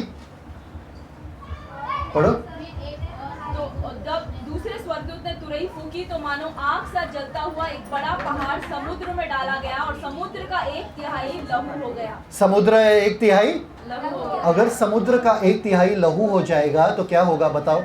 सारे मछली मर जाएंगे। सारे मछली मर जाएंगे तो क्या होगा? स्मेल आएगा, बास आएगा, है ना? बास आएगा कि नहीं आएगा? तीसरा तुरही। तीसरे स्वर्गदूत ने तुरही फूकी और एक बड़ा तारा जो मशाल के समान जलता था स्वर्ग से टूटा और नदियों की 1/3 पर और पानी के सोतों पर आ पड़ा। पहला तुरही क्या है? घास, 1/3 घास। दूसरा तुरही क्या है? 1/3 समुंदर। तीसरा तुरही क्या है? 1/3 नदी। पीने का पानी। अगर नदी बिटर बन जाएगा, बिटर मतलब कड़वा बन जाएगा, वॉर्मवुड ना, कड़वा। अगर पानी कड़वा बन जाएगा, पी सकते हो क्या? नदी का पानी कड़वा बन जाएगा, पी सकते हो क्या? तो आदमी का क्या हसरा होगा? एकदम प्यास से, ठीक है। चौथा, और सूर्य की 1/3 और चांद की 1/3 और तारों की 1/3 पर आपत्ति आई। ये परमेश्वर का जजमेंट है। पहला तुरही क्या? घास, 1/3 घास। सब लोग बोलो घास। दूसरा तुरही 1/3 समुद्र। 1/3 समुंदर। सब लोग बोलो 1/3 समुंदर। पहला तुरही घास। दूसरा तुरही समुंदर। तीसरा पानी, पीने का पानी, ठीक है। चौथा सूरज चांद, एक तिहाई, और तारे सब नीचे एक तिहाई, गिर गए। एक तिहाई अंधेरा बन गया, ठीक है। अब एक ऐसा एंजल घूमता है, एक स्वर्गदूत घूमता है और कहता है हाय हाय हाय, मतलब श्रापित हो श्रापित हो श्रापित हो वो लोग जो पृथ्वी पर है। क्यों? क्योंकि आने वाले 3 तुरही भयानक है। क्या है? भयानक है। चलो सब लोग पूछो, सब लोग झट से बोलो। पहला तुरही, दूसरा, एक तिहाई समुद्र, तीसरा, एक तिहाई नदी, चौथा। चांद सूरज और तारे। आपको जानना है 5वां तुरही क्या है? 9वें अध्याय खोलने की जरूरत नहीं है। 9वें अध्याय में लिखा है कि क्या? उसने अतः कुंड को खोला। किसको खोला? अरे एक बार मैं आपको सिखाऊंगा अतकुंड क्या होता है। सबसे दुष्ट डीमंस, दुष्ट आत्माएं, सबसे दुष्ट, सबसे घिनौना, जो मानव जाति से नफरत करने वाले, सबसे भयानक वाले दुष्ट आत्मा जो है आज अतकुंड में बंद है, कैद है। क्या है? बंद है। जैसे वो अतकुंड खोलता है एक स्वर्गदूत आता है। हाँ, नरक का एक भाग है, ठीक है। स्वर्गदूत आता है, वो अतकुंड खोलता है। जब जंगली जानवर केज में, पिंजरे में बंद रहते हैं तो कैसे रहते हैं? जंगली कुत्ते कभी देखे कैद किए हुए? अगर उस कुत्ते को छोड़ दिया तो क्या करेगा वो कुत्ता? जो मिला हाथ में मुंह में काटेगा, खत्म कर देगा। जंगली जानवर एक साथ अगर रखे हो, भूखे शेर को रखे हो और बांध के रखे हो और एक बार छोड़ दिए तो क्या होगा? सबसे दुष्ट आत्माओं को अगर बांध के रखोगे इतने सालों तक, आज भी वो लोग अतकुंड में बैठे हैं, वो लोग रुके हैं। कब उनका समय आएगा कि वो आके मानव जाति को तहस नहस कर दे। आपको पता है क्या होता है? 9वें अध्याय में पूरा नरक धरती पे आता है, अतकुंड खुल जाता है और ये सारा धुआं के जैसे पूरा अंधकार होता है। और देखो वहाँ पे पूरे दुष्ट आत्मा का वर्णन दिया है, टिड्डियों के जैसे आते हैं। जब टिड्डियाँ आती है सब अंधेरा हो जाता है और जो कुछ उनके सामने आता है सब तहस नहस कर देते हैं। 5वें तुरही में वो ही होने वाला है। पूरा झुंड ऑफ झुंड, पूरा दुष्ट आत्मा का, लोकस्ट मालूम है ना, साथ में पूरा भयानक आ जाते हैं, वैसे दुष्ट आत्मा निकल के पूरा तबाही करने वाले हैं। कितने महीने तक मालूम है? 5 महीने तक। 5 महीने तक लोगों को मौत नसीब नहीं होगा। एक बिच्छू जैसा काटता है, बिच्छू, कभी किसी को बिच्छू काटा है? काटा है? काटा है? जहरीला वाला या ऐसा वाला, प्यार वाला? छोटा, बहुत छोटा। अगर बिच्छू काटता है ना, एक आदमी ऐसा कैसा मुंह से ये निकलता है, झाग निकलता है, वह ऐसा हो जाता है। ऐसा इनका तड़प, इनके पास पावर था बिच्छू के जैसा काटने का। समझ में आया? 5 महीने तक लोग मांग रहे, मुझे मृत्यु दो, मुझे मरना है, सुसाइड करने की कोशिश करते पर उनको सुसाइड भी फेल हो जाता है। और इन सब का राजा एक है। कोई मुझे राजा का नाम बताओ, उधर ही लिखा है, बताओ जल्दी पढ़ के बताओ। इब्रानी में और यूनानी में क्या है? इब्रानी में अबदोन है और यूनानी में अपुलियोन है। वचन 11 मिला राजा का नाम 9:11। उन दुष्ट आत्माओं का राजा का नाम क्या है? अबदोन और अपुलियोन। सब लोग बोलो, अबदोन और अपुलियोन। परफेक्ट। ये दुष्ट आत्मा तहस नहस करता है। और अब आपको लगता है अरे बस ना यार, इससे बदतर और क्या हो सकता है यार? दुष्ट आत्मा को पूरे संसार में भेजा, 5 महीने तक किसी को मृत्यु नसीब नहीं हो रहा है। कोरोना वायरस आपको लगा बहुत भयंकर है, देखो तो ये क्या होता है। और उसके बाद वापस से आता है क्या? एक ही हाई खत्म हो चुका है, 2 हाई और बाकी है। अगर ये भयंकर है तो आने वाला क्या होगा? फिर आता है क्या? यूफ्रेटिस, फुरात नदी में कैद क्या है? पढ़ो, उनको आजाद करो। स्वर्गदूतों को जो बड़ी नदी फुरात के पास बंधे हुए हैं खोल दे ताकि कौन आए? ताकि कौन आए?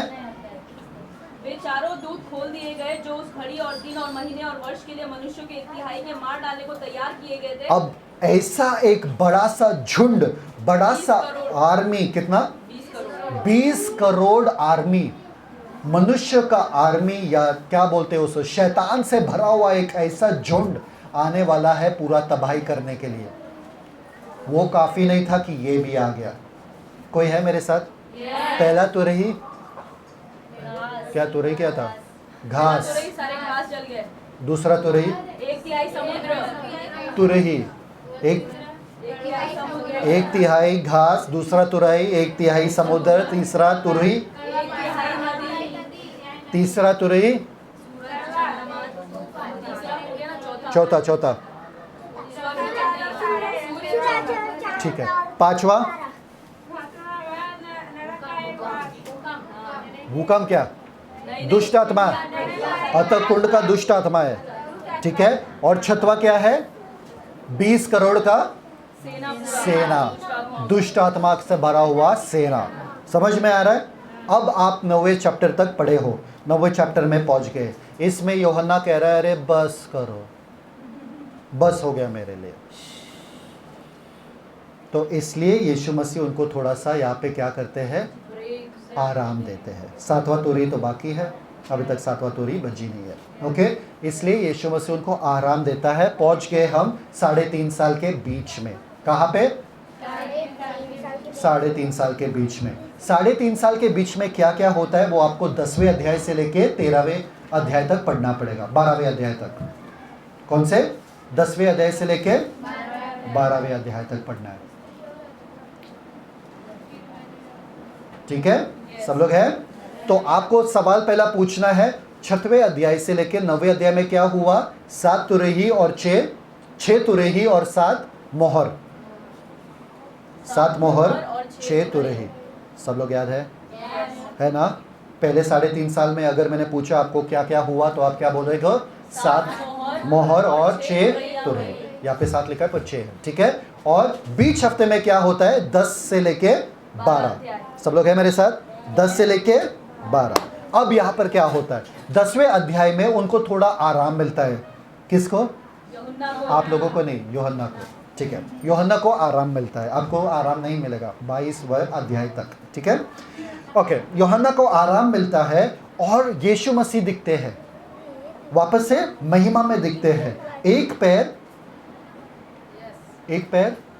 पानी पे, दूसरा पैर जमीन पे, मतलब मेरा अधिकार जमीन पे भी है और पानी में भी है। समझ में आ रहा है कि नहीं आ रहा है? क्लाउड से क्लोथिंग, मतलब बादल से वस्त्र, बादल का वस्त्र पहने हुए और ओढ़े हुए, और मुंह कैसा था? सूर्य समान। कैसा? सूर्य समान। वो शेर के जैसा धाड़ रहा था और 7 थंडर, क्या बोलते हैं उसको, गर्जन हुई, 7 गर्जन हुई, 7, और उसमें से कुछ सुनाई दिया। और जॉन यूहन्ना लिखने वाला था, पर उसको कहा रुको मत लिखो, रुको मत लिखो, ये उन लोगों के लिए नहीं है, ये हमारे लिए। कितने जनों को जानना है कि उसमें क्या लिखा था?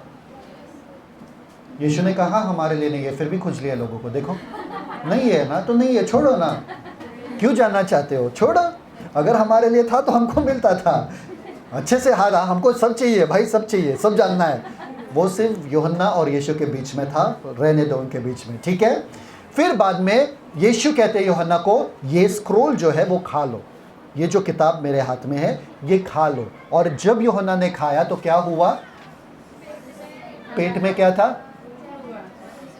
मुंह में कड़वा था, पेट में मीठा था। मुंह में मीठा था और पेट में जाके कड़वा हुआ। मुंह में मीठा है, पेट में कड़वा, क्योंकि जब आप जानते हो यीशु मसीह तो बहुत ही सुंदर है हमारे लिए, पर हम जानते हैं कि उनके साथ क्या होने वाला है, बहुत कड़वाहट होती है। समझ में आ रहा है? जो यीशु को नहीं जानते, समझ में आ रहा है? तो फिर बाद में हम आते हैं 11वें अध्याय में। 11वें अध्याय में हम 2 हीरो से मिलते हैं। कौन 2 हीरो है? जो आखिरी 3.5 साल में मसीह विरोधी का अकेला सामना करने वाला है। 2 हीरो कौन? 2 विटनेसेस, 2 गवाह। इनका नाम जानना चाहते हो? बाइबल में सिर्फ 2 जन है जो मृत्यु को देखे बिना स्वर्ग गए। एक था एनोक, हनोक, और दूसरा कौन? दूसरा कौन? परफेक्ट। ये परमेश्वर ने उनको उस समय में ऊपर उठाया ताकि 2 गवाह बनके ये लोग वापस धरती पे आए और मसीह विरोधी का सामना करें। उनका स्टोरी बहुत खूबसूरत है। 3.5 साल तक वो सबको दंड पे दंड वो लोग बताते जाते और सिखाओ।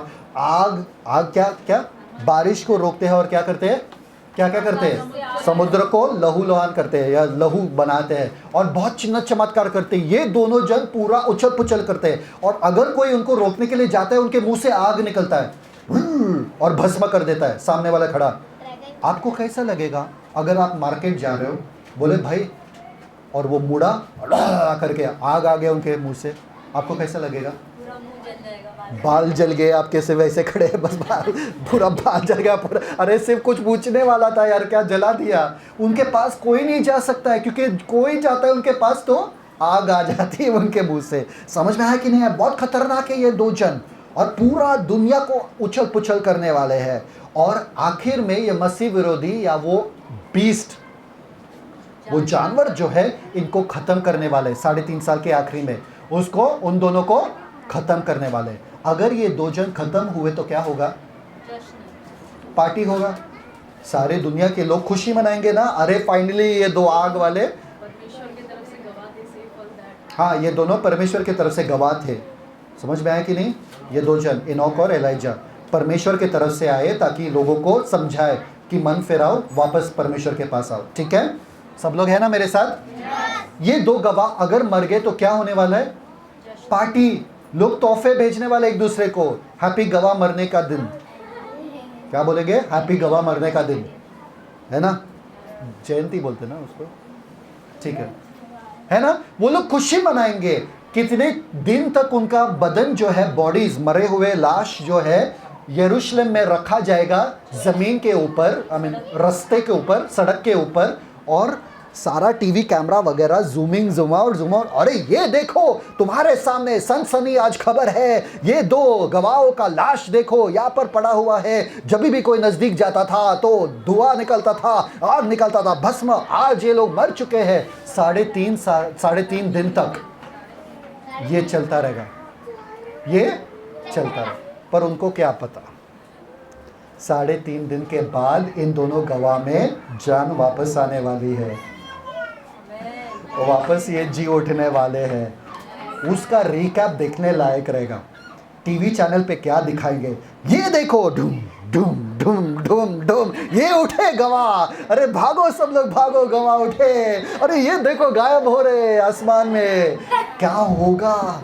सनसनी आज का रिप्ले पे रिप्ले चलता रहेगा वहाँ पे, सब न्यूज़पेपर में, सब जगह, फेसबुक पे वगैरह, व्हाट्सएप पे वही दिखाई देगा, 2 गवाह का जी उठाया जाना, है ना? और वहाँ पर भूकंप होगा। वहाँ पर क्या होगा? 7वां पढ़ो, 11 द 7th trumpet। जब वे अपनी गवाही दे चुकेंगे तो वह पशु जो अतः कुंड में से निकलेगा उनसे लड़कर उन्हें जीतेगा और उन्हें मार डालेगा। उनके शव उस बड़े नगर के चौक में पड़े रहेंगे जो आत्मिक रूप से सदोम और मिस्र कहलाता है, जहां उनका प्रभु भी क्रूस पर चढ़ाया गया। आगे। और सब लोगों और कुलों और भाषाओं और जातियों के लोग उनके शवों को 3.5 दिन तक देखते रहेंगे और उनके शव को कब्र में न रखने देंगे। पृथ्वी के रहने वाले उनके मरने से आनंदित और मगन होंगे और एक दूसरे के पास भेंट भेजेंगे, क्योंकि इन दोनों भविष्यद्वक्ताओं ने पृथ्वी के रहने वालों को सताया था। हाँ। परंतु 3.5 दिन के बाद परमेश्वर की ओर से जीवन का श्वास उनमें बैठ गया और वे अपने पांवों के बल खड़े हो गए और उनके देखने वालों पर बड़ा भय छा गया। आगे। तब उन्हें स्वर्ग से एक बड़ा शब्द सुनाई ऊपर आ जा, आगे। यहाँ ऊपर आओ। फिर उसी घड़ी एक बड़ा भूकंप हुआ। आगे, उसके भी आगे, नेक्स्ट वर्स। दूसरी विपत्ति बीत चुकी, देखो तीसरी विपत्ति। दूसरी विपत्ति बीत चुकी है। दूसरी विपत्ति कौन सी है? कौन सी है दूसरी विपत्ति? 20 करोड़ वाला वो आर्मी भूल गए क्या? दुष्ट आत्मा का आर्मी जो था, सेना जो था 20 करोड़ का, वो दूसरा विपत्ति है। ठीक है, अब तीसरा विपत्ति होने को है। तीसरा विपत्ति पढ़ो, 7वां तुरी पढ़ो, पढ़ो आगे।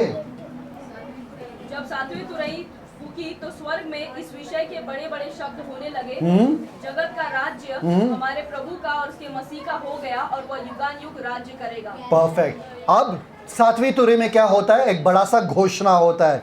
ठीक है, 12वें, अभी 11वें चैप्टर खत्म हो गया, 11वें चैप्टर खत्म हो गया, 12वें चैप्टर में आते हैं। 12वें चैप्टर में देखते हैं हम, वहां पर एक स्त्री है जो गर्भवती है, जो गर्भवती है। ठीक है, और वो स्त्री के सर पे क्या है? मुकुट है। और वो उसके पैर के नीचे क्या है? पैर के नीचे सूर्य ओढ़े है, सूर्य ओढ़े है, और तारे हैं। और कितने तारे हैं?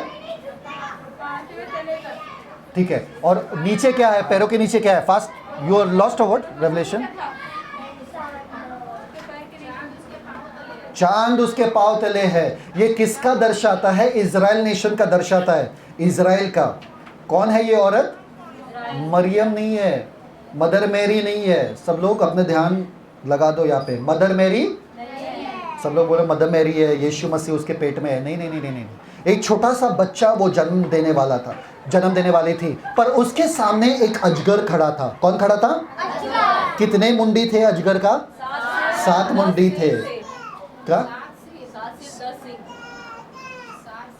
7 सिर 10 सिंग, करेक्ट। 7 सिर थे। कितने सिर थे? 7 मुंडी थे। आपको याद है 7 क्या है?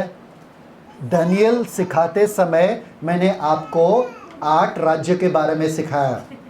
पहला दुश्मन इजराइल का था मिस्र देश, दूसरा अशूर, तीसरा बाबिलोन, चौथा मादी फारस, पांचवा ग्रीस यूनान, छठवा रोम, और 7 पुनर्स्थापित रोम।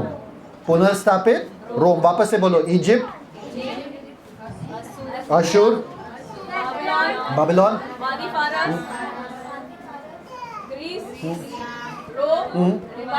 परफेक्ट। ये 7 सिर वाला अजगर वो ही है। इजराइल के पीछे पड़ने वाला कौन थे? दुश्मन। ये 7 दुश्मन कौन थे? ये लोग ही थे। इसलिए ये अजगर के ऊपर 7 सिर है। 10 क्या है उसमें, वो बाद में मैं सिखाऊंगा जब रेवलेशन सीख रहे। समझ में आ रहा है? पर फिलहाल के लिए 7 सर का तो समझ में आना। तो ये लोग क्या करना चाहते? किसको खत्म करना चाहते? उस बच्चे को। वो बच्चा कौन है मालूम है क्या? इजराइल, जो 1,44,000 यहूदी के बारे में हमने देखा था 7वें अध्याय में, वो यही लोग हैं। क्योंकि शैतान को अब पता चला कि ये लोग मसीह का छाप है उनके ऊपर, ये लोग ये क्या बोलते हैं, विपत्तियों से बच रहे, इनको मैं खत्म कर दूंगा। और जैसे शैतान जाता है उनको खत्म करने के लिए, बीचों बीच हफ्ते में उनका रैप्चर हो जाता है। क्या होता है? रैप्चर। उनको उठाया जाता है और अजगर इतना गुस्सा हो जाता है, वो बोलता है अभी मैं तो इसको मारने वाला था। पर जब वो जा रहा है ऊपर, क्या होता है? एक लड़ाई होता है माइकल के साथ। माइकल कौन है? स्वर्गदूत। उसके साथ लड़ाई होता है वहां पे, और अजगर को नीचे फेंका जाता है धरती पे। और नीचे जब फेंका जाता है, अजगर का मूड एकदम भयानक, शैतान का मूड एकदम भयानक। अजगर कौन है? शैतान। क्योंकि वो सातों देशों के पीछे शैतान का ही शक्ति था। ठीक है, शैतान इतना गुस्सा हो जाता है, अजगर इतना गुस्सा हो जाता है कि बोलता है अगर मैं वो बच्चे को खत्म नहीं कर पाता तो मैं इस औरत को खत्म करूंगा, मतलब इजराइल के राष्ट्र को।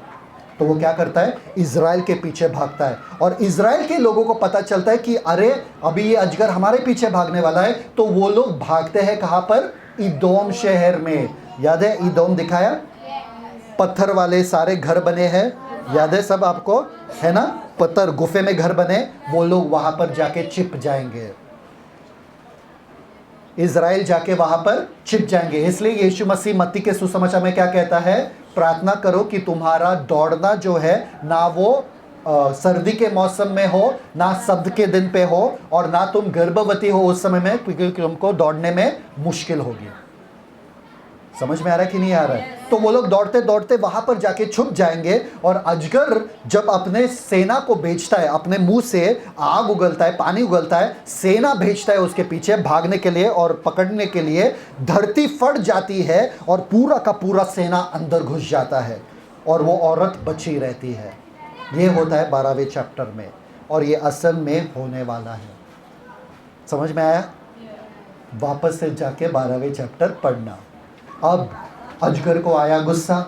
अजगर ने बोला कि अब तक मैं शांत बैठा था, अब तक तो मुझे लग रहा था कि मेरे हाथों में सब कुछ है, तो अब समय आ गया मेरे लोगों को बाहर लाने का। और लाता है किसको? वो किसको लाता है? वो अपने सबसे दुष्ट वाला बंदा, जिसे हम कहते हैं मसीह विरोधी। किसे कहते हैं? मसीह विरोधी, जिसका नाम है एंटी क्राइस्ट। क्या कहते हैं? जब आप 13वें अध्याय पढ़ते हो, आप देखते हो एक ऐसा जानवर जो किससे बाहर आता है? समुंदर से, मतलब यूनानी लोगों से बाहर आता है। दूसरा जानवर है उसी 13वें अध्याय में जो धरती से बाहर आता है, मतलब यहूदियों के बीच में से आता है। धरती से क्यों? समुंदर के बाजू वाले धरती कैसा रहता है? रेत रेत रहता है, रेत रेत रेत रहता है। तो ये दूसरा जानवर रेत से बाहर आ रहा है, और अब्राहम को क्या बोला? तुम्हारे वंशज जो है कैसे रहेंगे? समुंदर के रेत के समान। तो ये बंदा जो आ रहा है वो रेत से बाहर आ रहा है, मतलब यहूदी के बीच में से आ रहा है। पहला बंदा जो समुंदर से आता है वो मसीह विरोधी है। दूसरा बंदा कौन है? दूसरा बंदा कौन है? झूठा भविष्यद्वक्ता। देखिए, हमारे बीच में से अगर कोई लोग उठ के आए तो हम उनका सुनेंगे, बाहर से कोई लोग उठ के आए हम उनका नहीं सुनते। इसलिए झूठा भविष्यद्वक्ता उनके बीच में से उठेगा और सबको बोलेगा मसीह विरोधी का आराधना करो। मसीह विरोधी अपना स्टैच्यू बनाएगा। क्या बनाएगा? अपना पुतला, अपना स्टैच्यू। बोलेगा पूरे धरती को मुझे आराधना करो।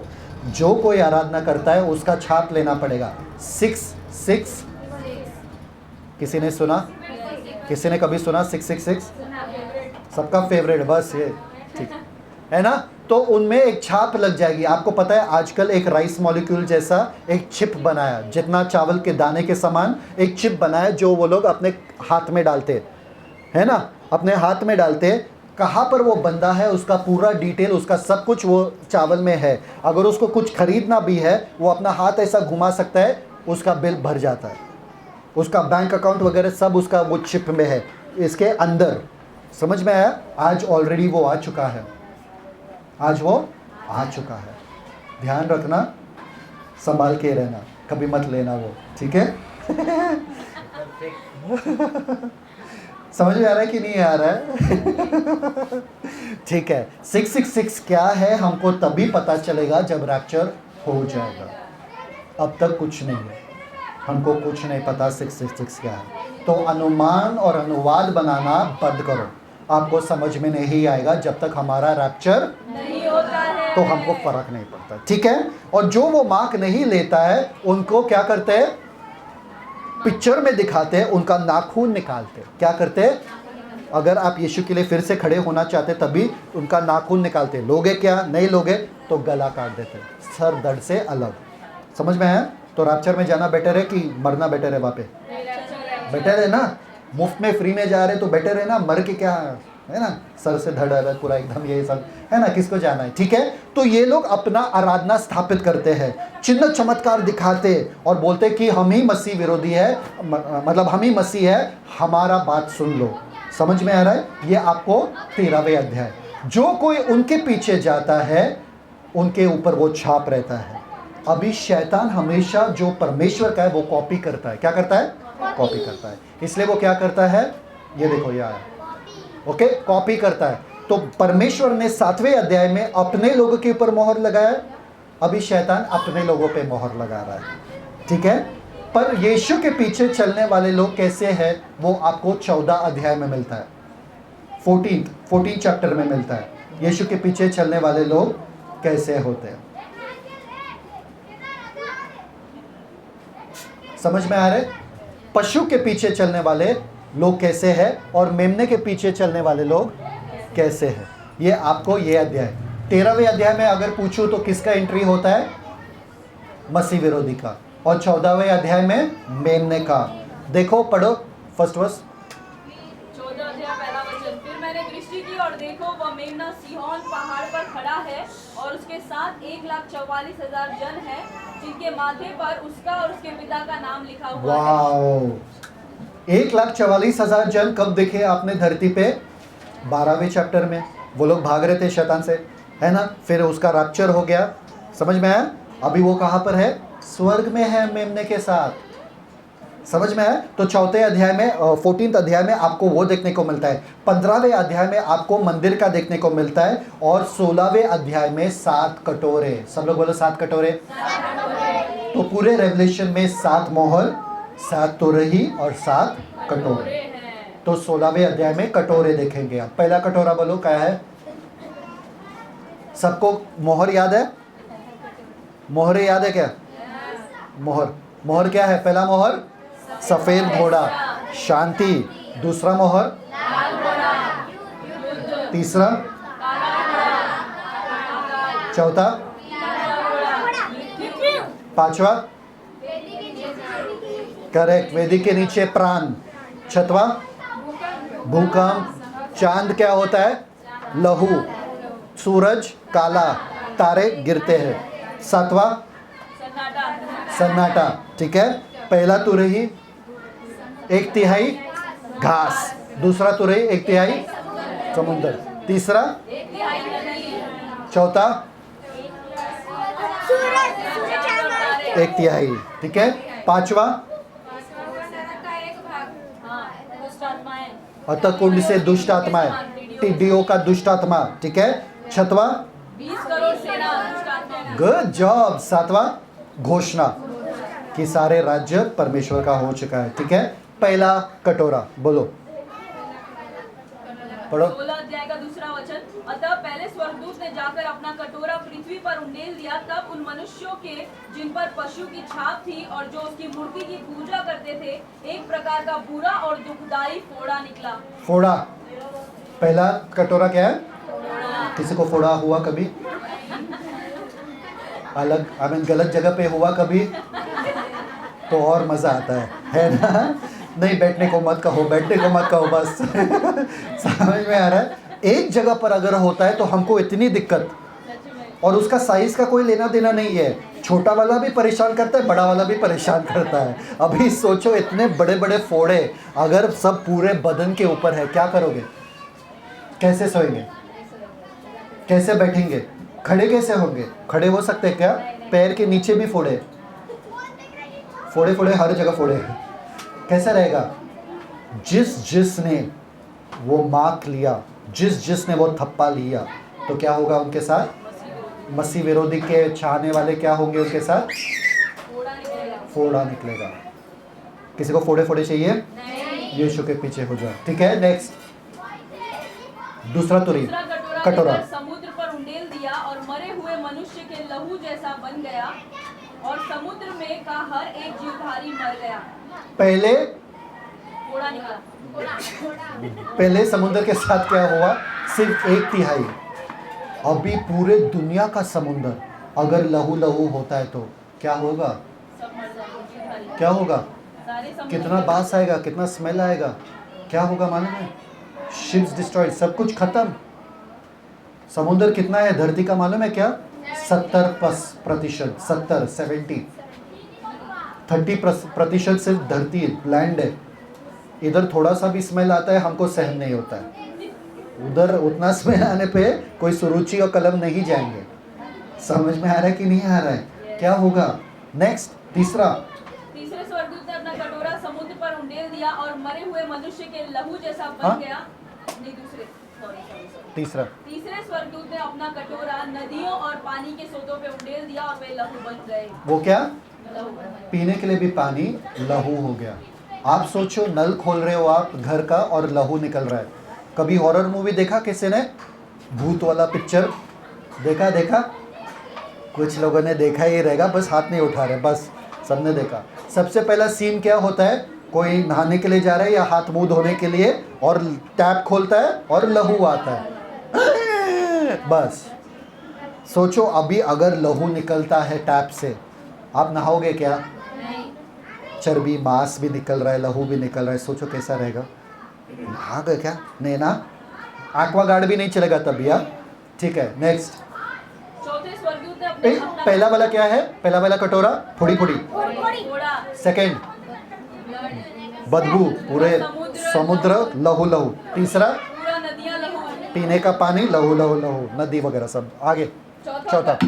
चौथे स्वर्गदूत ने अपना कटोरा सूर्य पर उंडेल दिया और उसे मनुष्यों को आग में से झुलसा देने का अधिकार दिया।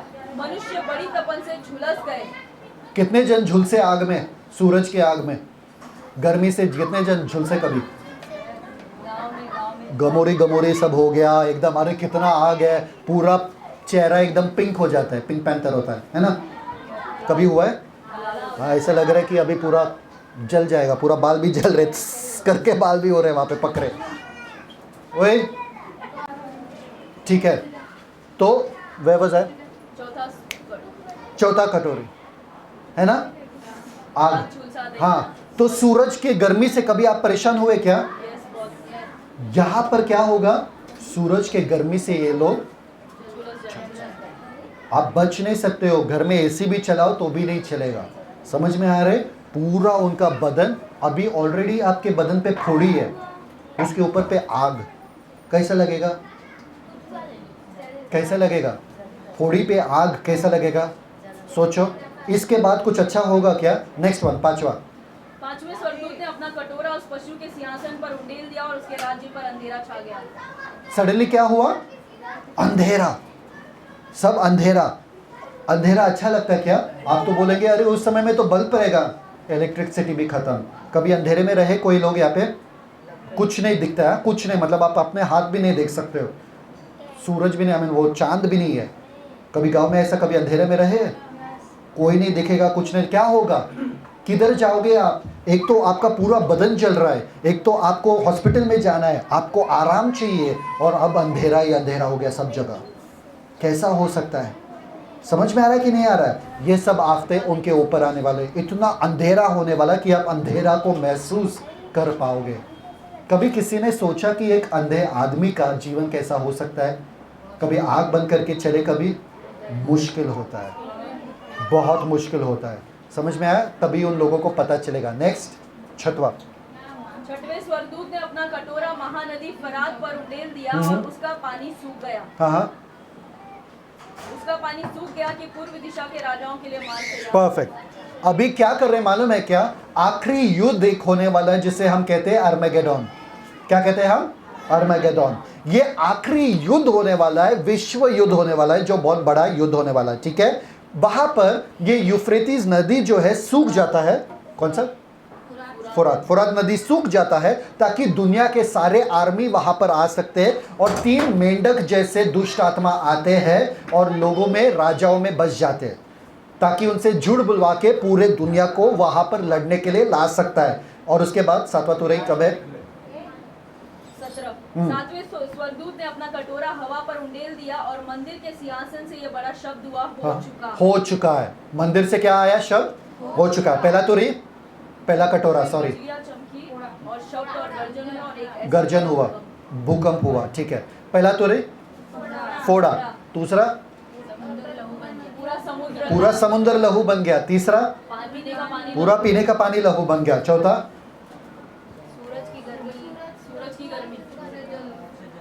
सूरज की गर्मी बढ़ गई। पांचवा, सडनली अंधकार अंधकार अंधकार। छठवा, नदी सूख गया। और सातवां, गर्जन होने लगा, भूकंप होने लगा। और क्या हुआ? एक घोषणा हुआ। क्या घोषणा हुआ? हो चुका। सब लोग हैं मेरे साथ? यहाँ पे अंत करूं। अभी आता है सातवां, है कुछ आगे वहाँ पे? नहीं। 17 चैप्टर और 18 चैप्टर। किसी के दिमाग में है 17 चैप्टर में क्या है और 18 चैप्टर में क्या है? मैं उसमें डीप में नहीं जाने वाला हूँ, तो इसलिए सब लोग बोलो प्रभु को धन्यवाद। बोल भी रहे, देखो कैसे लोग हैं।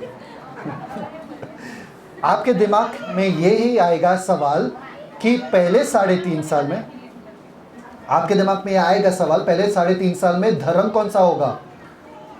आ रहा है? तो आपको 17 चैप्टर में पता चलेगा कि कौन सा धर्म होने वाला है। समझ में आ रहा है? और 18 चैप्टर में आपको पता चलेगा कि कौन सा गवर्नमेंट रहने वाला है, वो गवर्नमेंट कैसा रहेगा, वो सरकार कैसा रहेगा उस समय का। समझ में आया? पहले 3.5 साल में धर्म का राज होता है, आखिरी 3.5 साल में झूठे सरकार का राज होता है। पहले 3.5 साल में झूठे धर्म का राज होता है, आखिरी 3.5 साल में झूठे। जब आप 17वें चैप्टर पढ़ोगे उसमें कुछ रहस्यमय चीजें हैं। आप एक औरत को देखते हो जो वेश्या जैसे है और वो खून का प्याला पी रही है। क्या पी रही है? खून का प्याला। वो प्याले में संतों का लहू है। किसका लहू है? जिन जिन संतों को मार डाला है उसको कहते हैं बेबीलोन का रिलीजन या बेबीलोन के धर्म। हर जो धर्म है ना वो बेबीलोन से निकला है। कहाँ से निकला है? याद है सिस्टर ने बताया आपको बाबेल का गुम्मट, याद है वो बड़ा सा टावर जो मनुष्य बना रहा था।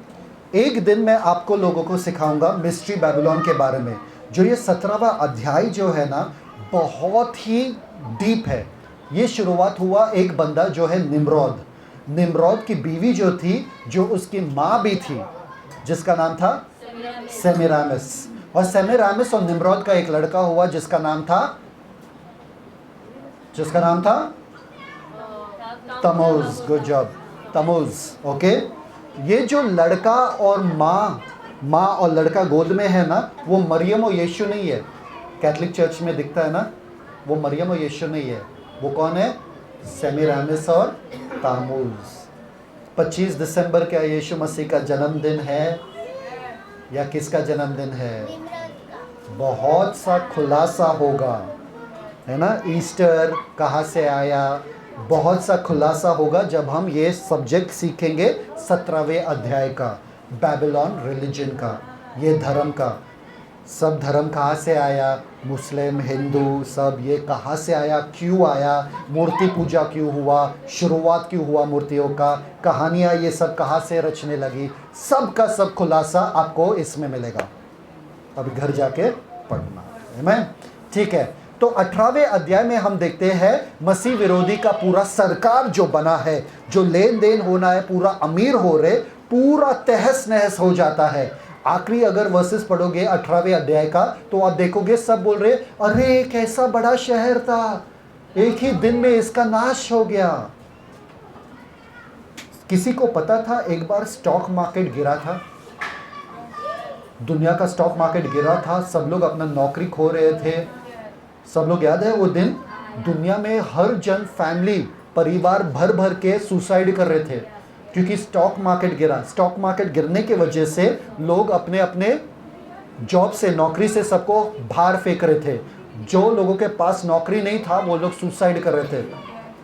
समझ में आ रहा है? भयानक दिन था। क्यों? सब ने अपना उम्मीदें स्टॉक मार्केट में डाले थे। वैसा ही सब लोग अपना उम्मीद बेबीलोन पे डालेंगे, सब लोग अपना उम्मीद मसीह विरोधी पे डालेंगे। जब उसका सरकार तहस नहस होगा सब रोते बैठेंगे। कैसे रोएंगे, कौन कौन रोएगा, वो 18वें अध्याय में आपको पढ़ना है। समझ में आया? 18वें अध्याय में पढ़ना है। अब आपको 19वें अध्याय में क्या होता है, नीचे सब रो रहे, क्या रो रहे? बेबीलोन खत्म, बेबीलोन खत्म, नीचे रो रहे। पर स्वर्ग में क्या चल रहा है? पार्टी। 19 अध्याय के पहले वचन में क्या आप सुनोगे? पार्टी चल रहा है। पढ़ो पढ़ो पढ़ो पार्टी। इसके बाद मैंने स्वर्ग में मानो बड़ी भीड़ को ऊंचे शब्द से ये कहते सुना। ये एक मिनट, कौन है ये बड़ी भीड़? कौन है स्वर्ग में? हम सब। हम क्या कर रहे हैं? हम लोग भी रो रहे क्या स्वर्ग में? क्या कर रहे हैं हम, बताओ? हालेलुया, हाले सब हाले प्रैक्टिस करो यही से। आमेन। आगे प्यार और महिमा और सामर्थ हमारे परमेश्वर ही की है। आमेन। और क्योंकि उसके निर्णय सच्चे और ठीक है। हाँ, और उसने उस बड़ी वेश्या का जो अपने व्यभिचार से पृथ्वी को भ्रष्ट करती थी न्याय किया, और उसने अपने दासों के लहू का बदला लिया है। अभी वहां पर ऊपर पार्टी चल रहा है। रीड आगे, somewhere before 11, somewhere 7, 8, 9 about the bride preparing herself. Read वचन 7। आओ हम आनंदित और मगन हो और उसकी स्तुति करें। आमेन। सुनो, आओ हम आनंदित। और मगन नीचे क्या चल रहा है? नीचे शोक, नीचे सब रो रहे, ऊपर आनंद और मगन हो जाओ। क्यों क्यों? और उसकी स्तुति करें, हाँ। क्योंकि मेमने का विवाह आ पहुंचा है और उसकी दुल्हन ने अपने आप को तैयार कर लिया। क्या? ऊपर शादी की तैयारी हो रही है, नीचे तबाही, ऊपर। याद है मैंने आपको कहा, जब भी शादी होता है पहले दूल्हे को जाके अपना जगह तैयार करना पड़ता है ना? तो शादी की तैयारी हो रही है, अब दूल्हे को क्या करना पड़ेगा? तैयारी। क्या करना पड़ेगा? क्या करना पड़ेगा? आगे। उसको शुद्ध और चमकदार महीन मलमल पहनने का अधिकार दिया वाह, गया, आगे। क्योंकि उस महीन मलमल का अर्थ पवित्र लोगों के धर्म के काम परफेक्ट, है। आगे। तब स्वर्गदूत ने मुझसे कहा, हाँ। यह लिख कि धन्य वे हैं जो मेमने के विवाह के भोज में बुलाए गए हैं। आमेन। धन्य है हम सब लोग, Yes. क्योंकि हम वहाँ पे मेमने के साथ भोजन करेंगे। ठीक है, अब एक चीज़ बाकी है। पार्टी हो गया? Yes. पार्टी हो गया ना, है ना? ऊपर पार्टी हो रहा है ना, पार्टी हो गया, खा पी के सब हो गया। पर एक चीज़ बाकी है, नीचे मसीह विरोधी जो है वो गुस्सा हो रहा है, क्योंकि उसका पूरा सरकार गिर गया, तहस नहस हो गया। तो अब वो सोच रहा है, आखिरी बार मैं अपना हेडक्वार्टर जो है, मैं अपना सरकार फिर से बनाऊंगा। और कहाँ बनाऊंगा मालूम है क्या? दुनिया के बीचों बीच। सब लोगों को पता है दुनिया का बीचों बीच होता है, सेंटर होता है दुनिया का। दुनिया का सेंटर क्या है मालूम है? इज़राइल। दुनिया का सेंटर क्या है? तो मसीह विरोधी कहाँ जाएगा? जैसे मसीह विरोधी अपना पूरा पलटन लेके, पूरा सेना लेके, पूरा सब कुछ लेके इज़राइल के पास जा रहा है, और इज़राइल देख रहे, अरे ये लोग आने वाले हैं, और अर्मेगेडोन के ज़मीन तक आ रहे ये लोग, क्या होने वाला है? जैसे वो लोग अपना हथियार चलाने वाले हैं, इज़राइल वहाँ पर बैठे हैं, देख रहे कि मसीह विरोधी आ रहा है। अरे अब क्या होने वाला है? हम तो मर चुके हैं, हम तो ख़त्म हो चुके हैं, हमारा कोई बचाने वाला नहीं है। एक ही क्षण में वहाँ पर क्या होने वाला? 11वें वचन। फिर मैंने स्वर्ग को खुला हुआ देखा। फिर मैंने, कमाल अगेन, सब लोग चिल्ला के, फिर मैंने, स्वर्ग को खुला हुआ देखा। अरे बाप रे बाप, क्या हुआ? अरे इज़राइल यहाँ पर बैठे हैं, इज़राइल डर रहे हैं, मसीह विरोधी आ रहा है। जैसे मसीह विरोधी एक बुलेट मारने वाला या एक कुछ करने वाला, स्वर्ग खुल जाता है। और स्वर्ग में कौन आया? स्वर्ग से कौन आया? और देखता हूँ कि एक श्वेत घोड़ा है और उस पर एक सवार है जो विश्वास योग्य और सत्य कहलाता है। वाह। और वो धर्म के साथ न्याय और युद्ध करता है। वाह। और कौन है आगे? और कौन है? उस पर एक नाम लिखा है जिसे उसको छोड़ और कोई नहीं जानता। और आगे? वह लहू छिड़का हुआ वस्त्र पहने और उसका नाम परमेश्वर का वचन है। उसका नाम क्या है? परमेश्वर उसका नाम क्या है? उसका नाम क्या है? जॉन 1:1, आदि में वचन था और वचन, और वचन ही अमान, वो ही वचन वापस से आने वाला है स्वर्ग को चीरते हुए। जब शैतान को लग रहा है, जब मसीह विरोधी को लग रहा है अब बाजी मेरा है, अब मेरा विजय होने वाला है, अब इज़राइल मेरा हो चुका है, उसी समय में आखिरी क्षण में यीशु मसीह आने वाले सफ़ेद घोड़े पे, और उनके साथ कौन रहने वाले? हम सब। इसलिए सब के सब जाओ कलम में और घुड़सवारी का प्रैक्टिस करो। घोड़े चलाना है वहाँ पे, समझ में आ रहा है? ऐसा नहीं है कि कोई लटक के चल रहा है वहाँ पे, सिर्फ पैर ऊपर लटका है, पूरा बदन नीचे और घोड़ा चल रहा है आगे। ऐसा नहीं होना चाहिए। आराम से बैठो घोड़े के ऊपर। अभी प्रैक्टिस करो वहाँ पे। आगे? हाँ।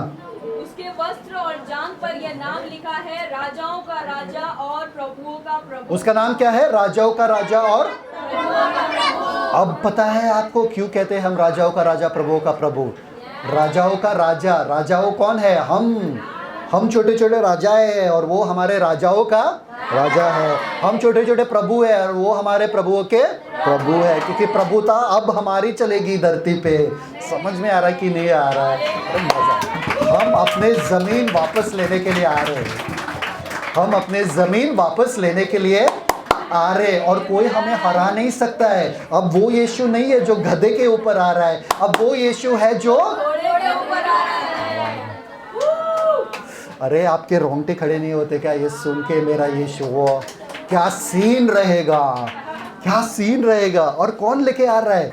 अरे मसीह विरोधी का एक नंबर का आर्मी है, एकदम ट्रेंड वाले, एकदम बलवंत आदमी है, आर्मी है, सेना है। और यीशु मसीह अपने पीछे कौन लेकर आ रहे? हम लोगों को। हमारा ट्रेनिंग हुआ है क्या?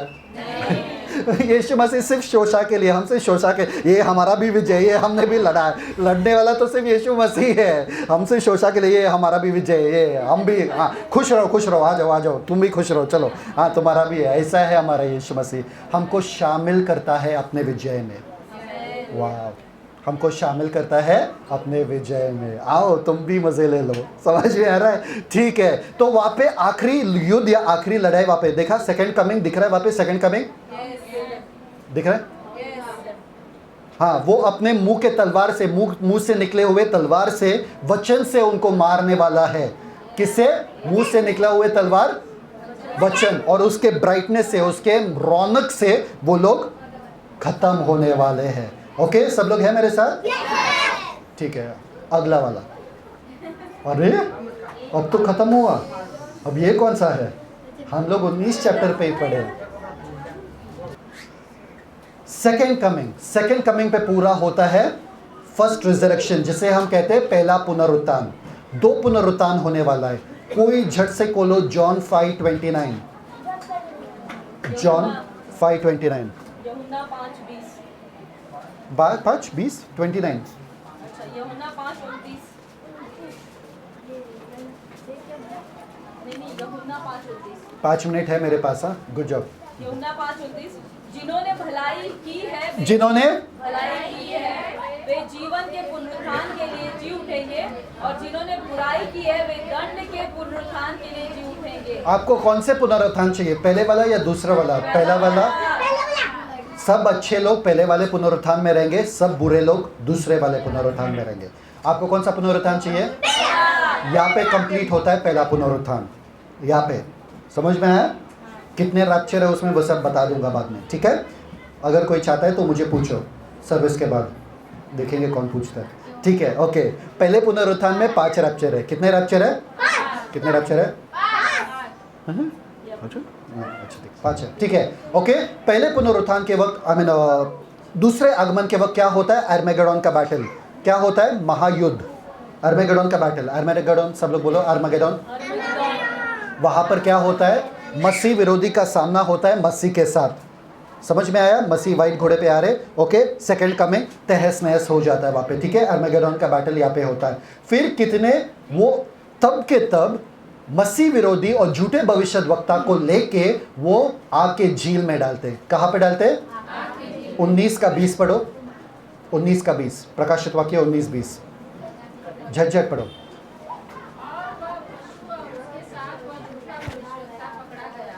ये झूठा भविष्यद्वक्ता और पशु या मसीह विरोधी जो है, ऑलमोस्ट खत्म हो रहा है। बैठो झट बैठो। मसीह विरोधी और झूठे भविष्यद्वक्ता को कहाँ पे भेजते हैं? ये 2 जन ऐसे हैं जो नरक नहीं जाते हैं, डायरेक्ट आग की झील में जाते हैं। कौन सा बड़ा है, आग की झील या नरक? आग की झील, गुड जॉब, क्योंकि नरक को भी आग की झील में डाला जाए, खाली किया जाएगा, ठीक है? ओके, नेक्स्ट, शैतान को उठाकर कहाँ पर डालते हैं? अतः कुंड में। सब लोग बोलो अतः कुंड में। तो जब यीशु मसीह फिर से आएंगे, शैतान को पकड़ के कहाँ पे डालने वाले? कुछ ही समय के लिए। कितने समय के लिए? 1000 साल के लिए। क्यों 1000 साल के लिए, मैं आपको बताऊंगा, ठीक है? और 75 डेज तक, 75 डेज हिंदी 75 दिन तक साफ सफाई होगा। किस चीज़ का साफ सफाई? कितने लाश पड़े वहाँ पे, कितना लहू लुहान हुआ ना, क्योंकि सब मर गए ना, मसीह विरोधी के लोग मर गए, तो साफ सफाई तो करना पड़ेगा। 75 दिन लगेंगे साफ सफाई करने के लिए। कितने दिन? 75 डेज, ठीक है? और फिर मिलीनियम किंगडम शुरू होता है, मतलब 1000 साल तक हम लोग राज्य करेंगे। कौन लोग? एक दूसरे को देखो, बोलो तुम लोग। तुम लोग बोलो दूसरे को। देखो राजाओं का चेहरा ऐसा दिखता है, सच में देखो एक दूसरे का चेहरा, बोले ये राजा, अरे ये राजा, ये क्या रहा है? समझ में आ रहा है? आप मसीह के साथ राज करोगे 1000 वर्ष तक। कितना? परफेक्ट। उसमें लोग बच्चा भी पैदा करेंगे, घर बार भी होगा, सब होगा, और आप लोग प्रधानमंत्री होंगे। क्या होंगे? इसलिए पौलुस कहता है कोरिन्थियों में क्या, कि तुमको पता नहीं कि तुम दुनिया का न्याय करोगे, स्वर्गदूतों का न्याय करोगे, तो तुम छोटे छोटे झगड़ा क्यों करते रहते हो? सुलझा नहीं सकते तुम झगड़े को? सुलझा सकते कि नहीं? थोड़ा बुद्धि के साथ चलो, तुम राजा हो। कौन है मैं? कौन है हम? कौन है हम? Good job. तो हम 1000 साल तक राज करेंगे। अभी सब लोग, एक बार एक ऐसा बंदा था जो बहुत हत्या करता था, बहुत हत्या करता था लगातार। तो जब कोर्ट में लाया गया उसको, तो जज को बेवकूफ़ बनाने के लिए उसने कहा कि मैंने नहीं किया, मैं दुष्ट आत्मा से ग्रस्त हूँ, तो शैतान ने किया मेरे द्वारा। तो जज एकदम कंफ्यूज हो गया, अभी मैं क्या करूँ इसका, क्योंकि ये बोल रहा है शैतान ने किया मेरे द्वारा, मैंने नहीं किया। तो जज ने बोला ठीक है, मैं तुम्हें फांसी का सज़ा सुनाता हूँ। तो ये शॉक हो गया, फांसी का सज़ा क्यों सुनाए? वो बोले तुम्हें नहीं सुना रहा हूँ, वो शैतान को सुना रहा हूँ जो तुम्हारे अंदर है। समझ में आ रहा है कि नहीं आ रहा है? तो आप शैतान को आजकल तो ब्लेम कर सकते हो, अरे शैतान ने मुझे भरमाया, मैंने करवा दिया, क्या करूँ अभी, मैंने कर दिया, है ना? तो यीशु मसीह वो भी चांस लेना चाहते हैं बाहर, और बोले चल शैतान को मैं बांध देता हूँ अतकुंड में, शैतान को निकाल देता हूँ। अब बोलो तुम्हारे पास क्या एक्सक्यूज़ है पाप करने का? क्योंकि अब तक तो तुम बोल रहे शैतान ने भरमाया मुझे, अब शैतान को भी निकालता हूँ। अब देखो फिर भी कुछ ऐसे बेवकूफ़ लोग रहेंगे जो, अरे यार, जाते वक्त आप नीचे शैतान को निकाल देता है और बोलता है अब तुम बताओ कि तुम किसके पीछे हो लोगे। फिर भी कुछ लोग ऐसे हैं जो शैतान के निकलने के बाद शैतान के पीछे हो लेते हैं और बोलते हैं हमको यीशु नहीं चाहिए, हमको ये लोग नहीं चाहिए हमारे ऊपर, ये लोग क्या हमको राज करेंगे, ये लोग हमको ये वाले नहीं चाहिए, और शैतान के पीछे हो लेते हैं। एक आखिरी युद्ध होगा जिससे कहते हैं गॉग एंड मैगॉग का बैटल। गॉग मैगॉग हिंदी में गॉग और मैगॉग, कभी सुना है गॉग और मैगॉग? नहीं। तो 20वें अध्याय में बहुत रहस्यमय चीज़ें रखा है 20वें चैप्टर में। सब लोग 20वां चैप्टर घर जाके पढ़ना, क्योंकि उसमें लिखा है शैतान को कैसे बांधेंगे, हम लोग राज कैसे करेंगे। पहले पुनरुत्थान के बारे में लिखा है, और लिखा है गॉग मैगॉग का बैटल, और श्वेत सिंहासन का भी जजमेंट लिखा है वहाँ पे। श्वेत सिंहासन के जजमेंट में सब दुष्ट लोगों का पुनरुत्थान होगा। किस लोगों का? दुष्ट लोगों का पुनरुत्थान होगा। वहाँ पे उनका न्याय होगा और किताबें खुली जाएगी, और अगर उनका नाम जीवन के किताब में नहीं है, उनको कहाँ पर भेजा जाएगा? आग के झील में। कहाँ पर भेजा जाएगा? आज आपका नाम जो है जीवन के किताब में है, क्योंकि आप यीशु को जानते हो। समझ में आ रहा है? उनका नाम वहाँ पर नहीं रहेगा। ये बहुत डरावना दिन होगा, क्योंकि सारे के सारे लोगों को यीशु मसीह और परमेश्वर के सामने खड़ा होना पड़ेगा। समझ में आया? फिर वो लोग आग के झील में, और शैतान को भी कहाँ डाला जाएगा? वहाँ पे आग के झील में डाला जाएगा। ठीक है, आग के झील में डाला जाएगा, और इसको कहते हैं श्वेत सिंहासन का, महान श्वेत सिंहासन का न्याय। इससे बच के रहना। आपको इस सिंहासन के सामने नहीं खड़ा होना है, आपको यीशु के सिंहासन के सामने खड़ा होना। रैप्चर में वो वाला सिंहासन चलेगा, वो वाला बहुत भयंकर है, क्योंकि उससे बचकर कोई भी स्वर्ग में नहीं जाता है, उससे सारे के सारे आग के झील में ही जाते हैं। समझ में आया कि नहीं आया? उसके बाद क्या होता है? एक नया आकाश और नया पृथ्वी बन जाता है, जिसमें ना शैतान होता है, ना दुष्ट आत्मा होता है, ना चिपकली होता है, ना मच्छर होता है, ना पापी होते कोई। सिर्फ अनंत काल तक परमेश्वर और हम। कितने जनों को स्वर्ग में रहना है अनंत काल के लिए? पर परमेश्वर धरती पे आ रहे, स्वर्ग में रह के क्या करोगे वो बताओ? परमेश्वर कहते हैं कि मुझे अपने लोगों के बीच में रहना है, उनका परमेश्वर बन के। परमेश्वर स्वर्ग को छोड़ के धरती पे आएंगे, और हम आमना सामना कर पाएंगे परमेश्वर का, देखेंगे परमेश्वर को ऐसे। उस समय में उस मंदिर में जहाँ पर परमेश्वर है, उस मंदिर में जहाँ पर परमेश्वर है, वहाँ पर धूप नहीं चाहिए, वहाँ पर रोशनी की ज़रूरत नहीं है। रोशनी रहेगी पर रोशनी की ज़रूरत नहीं है। रोशनी कहीं और दिख रही है, ठीक है, रोशनी, ठीक है, रोशनी रहेगी पर रोशनी की ज़रूरत नहीं। क्यों? क्योंकि रोशनदार जो है वो मेमना है, वो पवित्र आत्मा है, वो पिता है। तीनों के तीन वो जेरूसलम शहर में रहेंगे, वहाँ पे हमारे सामने, हमारे साथ। समझ में आ रहा है? सूरज का रोशनी 7 गुना बड़ा हो जाएगा, और चांद का रोशनी सूरज के समान हो जाएगा। वहाँ पे मेमना और शेर एक साथ बैठेंगे, कोई किसी को काटेगा नहीं, कोई किसी को खाएगा नहीं। हालेलुया। समझ में आ रहा है कि नहीं आ रहा है? नहीं। इसलिए आपसे एक ही सलाह है, ये नर्क, ये आग के झील में आपको नहीं जाना है। सब लोग सुनो, ध्यान दो यहाँ पे, आग के झील में आपको नहीं जाना, क्योंकि अनंत काल तक आपको इससे कोई बचा नहीं पाएगा। यीशु मसीह खुद आपको बचा नहीं पाएगा।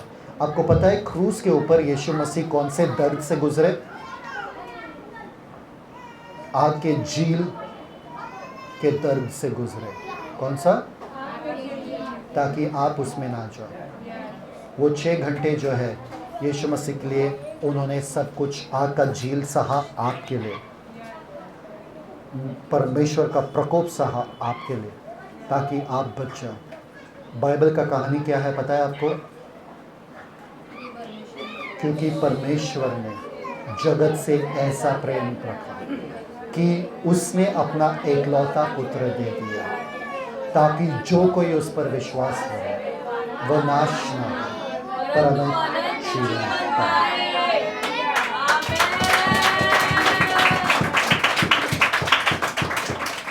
एक चीज़ मैं बताता हूँ आपको, अगर आप मुझसे मेरे बेटे को मांगो तो मैं नहीं दूंगा। आप बोलोगे अपना बेटा दो मुझे ताकि मैं उसको मार डाल सकता हूँ, मैं नहीं दूंगा। अगर मैं इतना दयावान भी हो चुका या मैं अपना बेटे आपको दे भी देता था, तो फिर आप पूछ रहे मुझे क्या उसका बाइक मिलेगा, क्या उसका गाड़ी मिलेगा क्या? अरे बेवकूफ़, अगर मैंने अपने बेटे को दिया, उसका बाइक और उसका गाड़ी क्या है? वो नहीं दूंगा क्या आपको? अगर मैंने अपने बेटे को दिया, वो नहीं दूंगा क्या? अगर परमेश्वर आपसे इतना प्यार करते हैं कि आपके लिए अपना बेटा दे दिया, तो बाकी सब कुछ क्यों नहीं देगा वो? ये किताब जो है आपका जीवन बदल के रख सकता है। एक ही क्षण में आप तय करो कि आपको कहाँ जाना है, आग के झील में जाना है कि यीशु मसीह के साथ हमेशा हमेशा के लिए रहना है। यीशु मसीह ने एक ही चीज़ तो मांगा आपसे, मुझ पे विश्वास करो, मुझसे प्रेम करो, बस एक ही चीज़। विश्वास करना इतना मुश्किल है क्या? दुनिया आपको इतना अच्छा लगता है क्या? ये दुनिया जो आप देख रहे हो आज नष्ट होगा। ये कपड़ा, ये मकान, ये सोना, ये चांदी सब नष्ट होगा। रहने वाला वो ही जो परमेश्वर के वचनों को थामे रखता है और जो परमेश्वर के वचन पे खड़ा है। ये किताब को ऐसे पढ़ो जैसे कि आपका रोज़ का खाना, ऐसा पढ़ो। ये बहुत ही महत्वपूर्ण है। पढ़ो इसको, ये वचन को। न मैं उसके होठों की आज्ञा से पीछे हट गया हूँ, मैंने अपने आवश्यक भोजन से अधिक उसके मुंह के शब्दों को महत्व दिया है। मैंने अपने भोजन से अधिक, अगर खाना नहीं खाया चलेगा पर वचन नहीं पढ़े नहीं चलेगा। हालेलुया। समझ में आ रहा है? इस दिन के बाद बाइबल मेरे लिए बहुत ही महत्वपूर्ण है। क्यों? ये बाइबल क्या है मेरे लिए? एक आईना है जिससे मुझे असलियत दिखता है। दूसरा एक हथौड़ा है जिससे मेरे जीवन को आकार मिलता है। तीसरा एक आग है जो सारे गंदगी को मिटाता है। आपको पता है सोना कैसा बनता है? आग में तप के बनता है, फिर ही वो सोना बनता है। चौथा वचन क्या है? एक बीज है जो मेरे जीवन में बहुतायत से मल्टीप्लाई करेगा, आशीषों को लाएगा। एक बीज है, वो बीज को बो आपके जीवन में। जब तक आप बीज धरती में नहीं बोते तब तक वो वचन काम नहीं करता है। नेक्स्ट एक पानी है जो मुझे शुद्ध करता है। एक पानी है जो मुझे शुद्ध करता है। फिर उसके बाद एक दीपक है, मेरे राहों के ज्योति बन जाता है। फिर उसके बाद एक भोजन है मेरे लिए जो मुझे पौष्टिकता देती है। समझ में आ रहा है कि नहीं आ रहा? कितना निर्भर हूँ मैं वचन के ऊपर, कितना मेरा जीवन चलता है वचन के ऊपर। फिर एक रोटी है, जब मैं भूखा हूँ तभी मैं ये रोटी खाता हूँ। ये वचन जो है एक मांस है, एक मीट है, मांस है जो मेरे लिए है, मुझे पौष्टिकता देता है। ये शहद के जैसा है। शहद मालूम है? हनी, शहद मीठा है। मेरे मिठाई, अगर मुझे मिठाई खाने का मन कर रहा है तो मुझे क्या करना चाहिए? वचन पढ़ना चाहिए। मैं यस। नेक्स्ट 11, ये बारिश है और ये बर्फ़ है जो मुझे ताज़ा कर देता है। कभी भी आप गर्मी में बैठे हो और ठंडे ठंडे बारिश के सामने गए हो कभी? कभी बारिश होता है गर्मी के मौसम में और आपको कैसा लगता है? या झरने के नीचे गए हो, वाटरफॉल के नीचे गए हो, तभी कैसा लगता है आपको? बहुत बहुत ताज़ा लगता है ना? फिर 12, ये एक तलवार है काटने के लिए हर वो चीज़ मेरे जीवन से जो सही नहीं है। ये सोना है जो मुझे अमीर बना देता है, ये एक सोना है जो मुझे अमीर बना देता है। और आखिरी में ये सामर्थ है जो मुझे जीवन और विश्वास दिलाता है। समझ में आ रहा है? ऐसे वचन को आप कैसे नहीं पढ़ सकते हो? आमीन। तो अगर आपने पूरे रीति से, पूरे शिद्दत से यीशु मसीह को अपना जीवन नहीं दिया है, आज के बाद दो कि पिता परमेश्वर, ये जो आदम ने किया, आदम के पाप के वजह से जो हुआ, फिर आप नूह को लाए और बोले कि एक परिवार के द्वारा मैं कार्य करूँगा, वो भी हार गए। फिर मैं एक मनुष्य के जातियों से भी कार्य करूँगा, अब्राहम, वो भी हार गए। फिर मैं एक मनुष्य से जो परमेश्वर है, मनुष्य बना यीशु मसीह, उनके द्वारा कार्य करूँगा, वो जीत गए और हमको एक बदन बनाया, हमारे द्वारा अपना महिमा दिखाओ। समझ में आ रहा है? क्यों? क्योंकि हमें पता है आने वाले दिनों पे आप वापस एक दिन आओगे हमें लेके जाने के लिए, ताकि हम इस जगत पे राज करेंगे। समझ में आया? तब तक हमें वफादार होने दो, तब तक हम वफादार रहे पतरस के जैसा, तब तक हम वफादार रहे पौलुस के जैसा। पिता परमेश्वर, धन्यवाद देते इस 2 दिन के शिविर के लिए पिता, धन्यवाद देते हर एक शिक्षण के लिए, हर एक बात जो हम सीखे पिता। सारा आदर गौरव महिमा आपको मिले पिता। ये जो वचन का बीज है, होने दो कि ये फलवंत हो जाए पिता। इस दिन के बाद इन लोगों का जीवन बदल जाए और उनको एक नई रोशनी से, नई प्रकाश से उनको वचन पढ़ने दो। और जब वो वचन पढ़े, पवित्र आत्मा आप हाजिर हो जाओ वहाँ पे उनको सिखाने के लिए वचन के अद्भुत बातें। और होने दो कि इनका जीवन बदल जाए, होने दो कि ये विश्वास योग्य रहे अंत तक, पतरस और पौलुस के जैसा, और यीशु वाला जीवन जिए, वरन उससे भी बढ़कर काम करे, क्योंकि पवित्र आत्मा उनको मिल चुका है। मैं आशीष करता हूँ इस वचन को और इन लोगों को। धन्यवाद पिता परमेश्वर, यीशु मसीह के मीठे नाम में मांगते हैं। Celebrate the Christ life. God bless you. Shalom.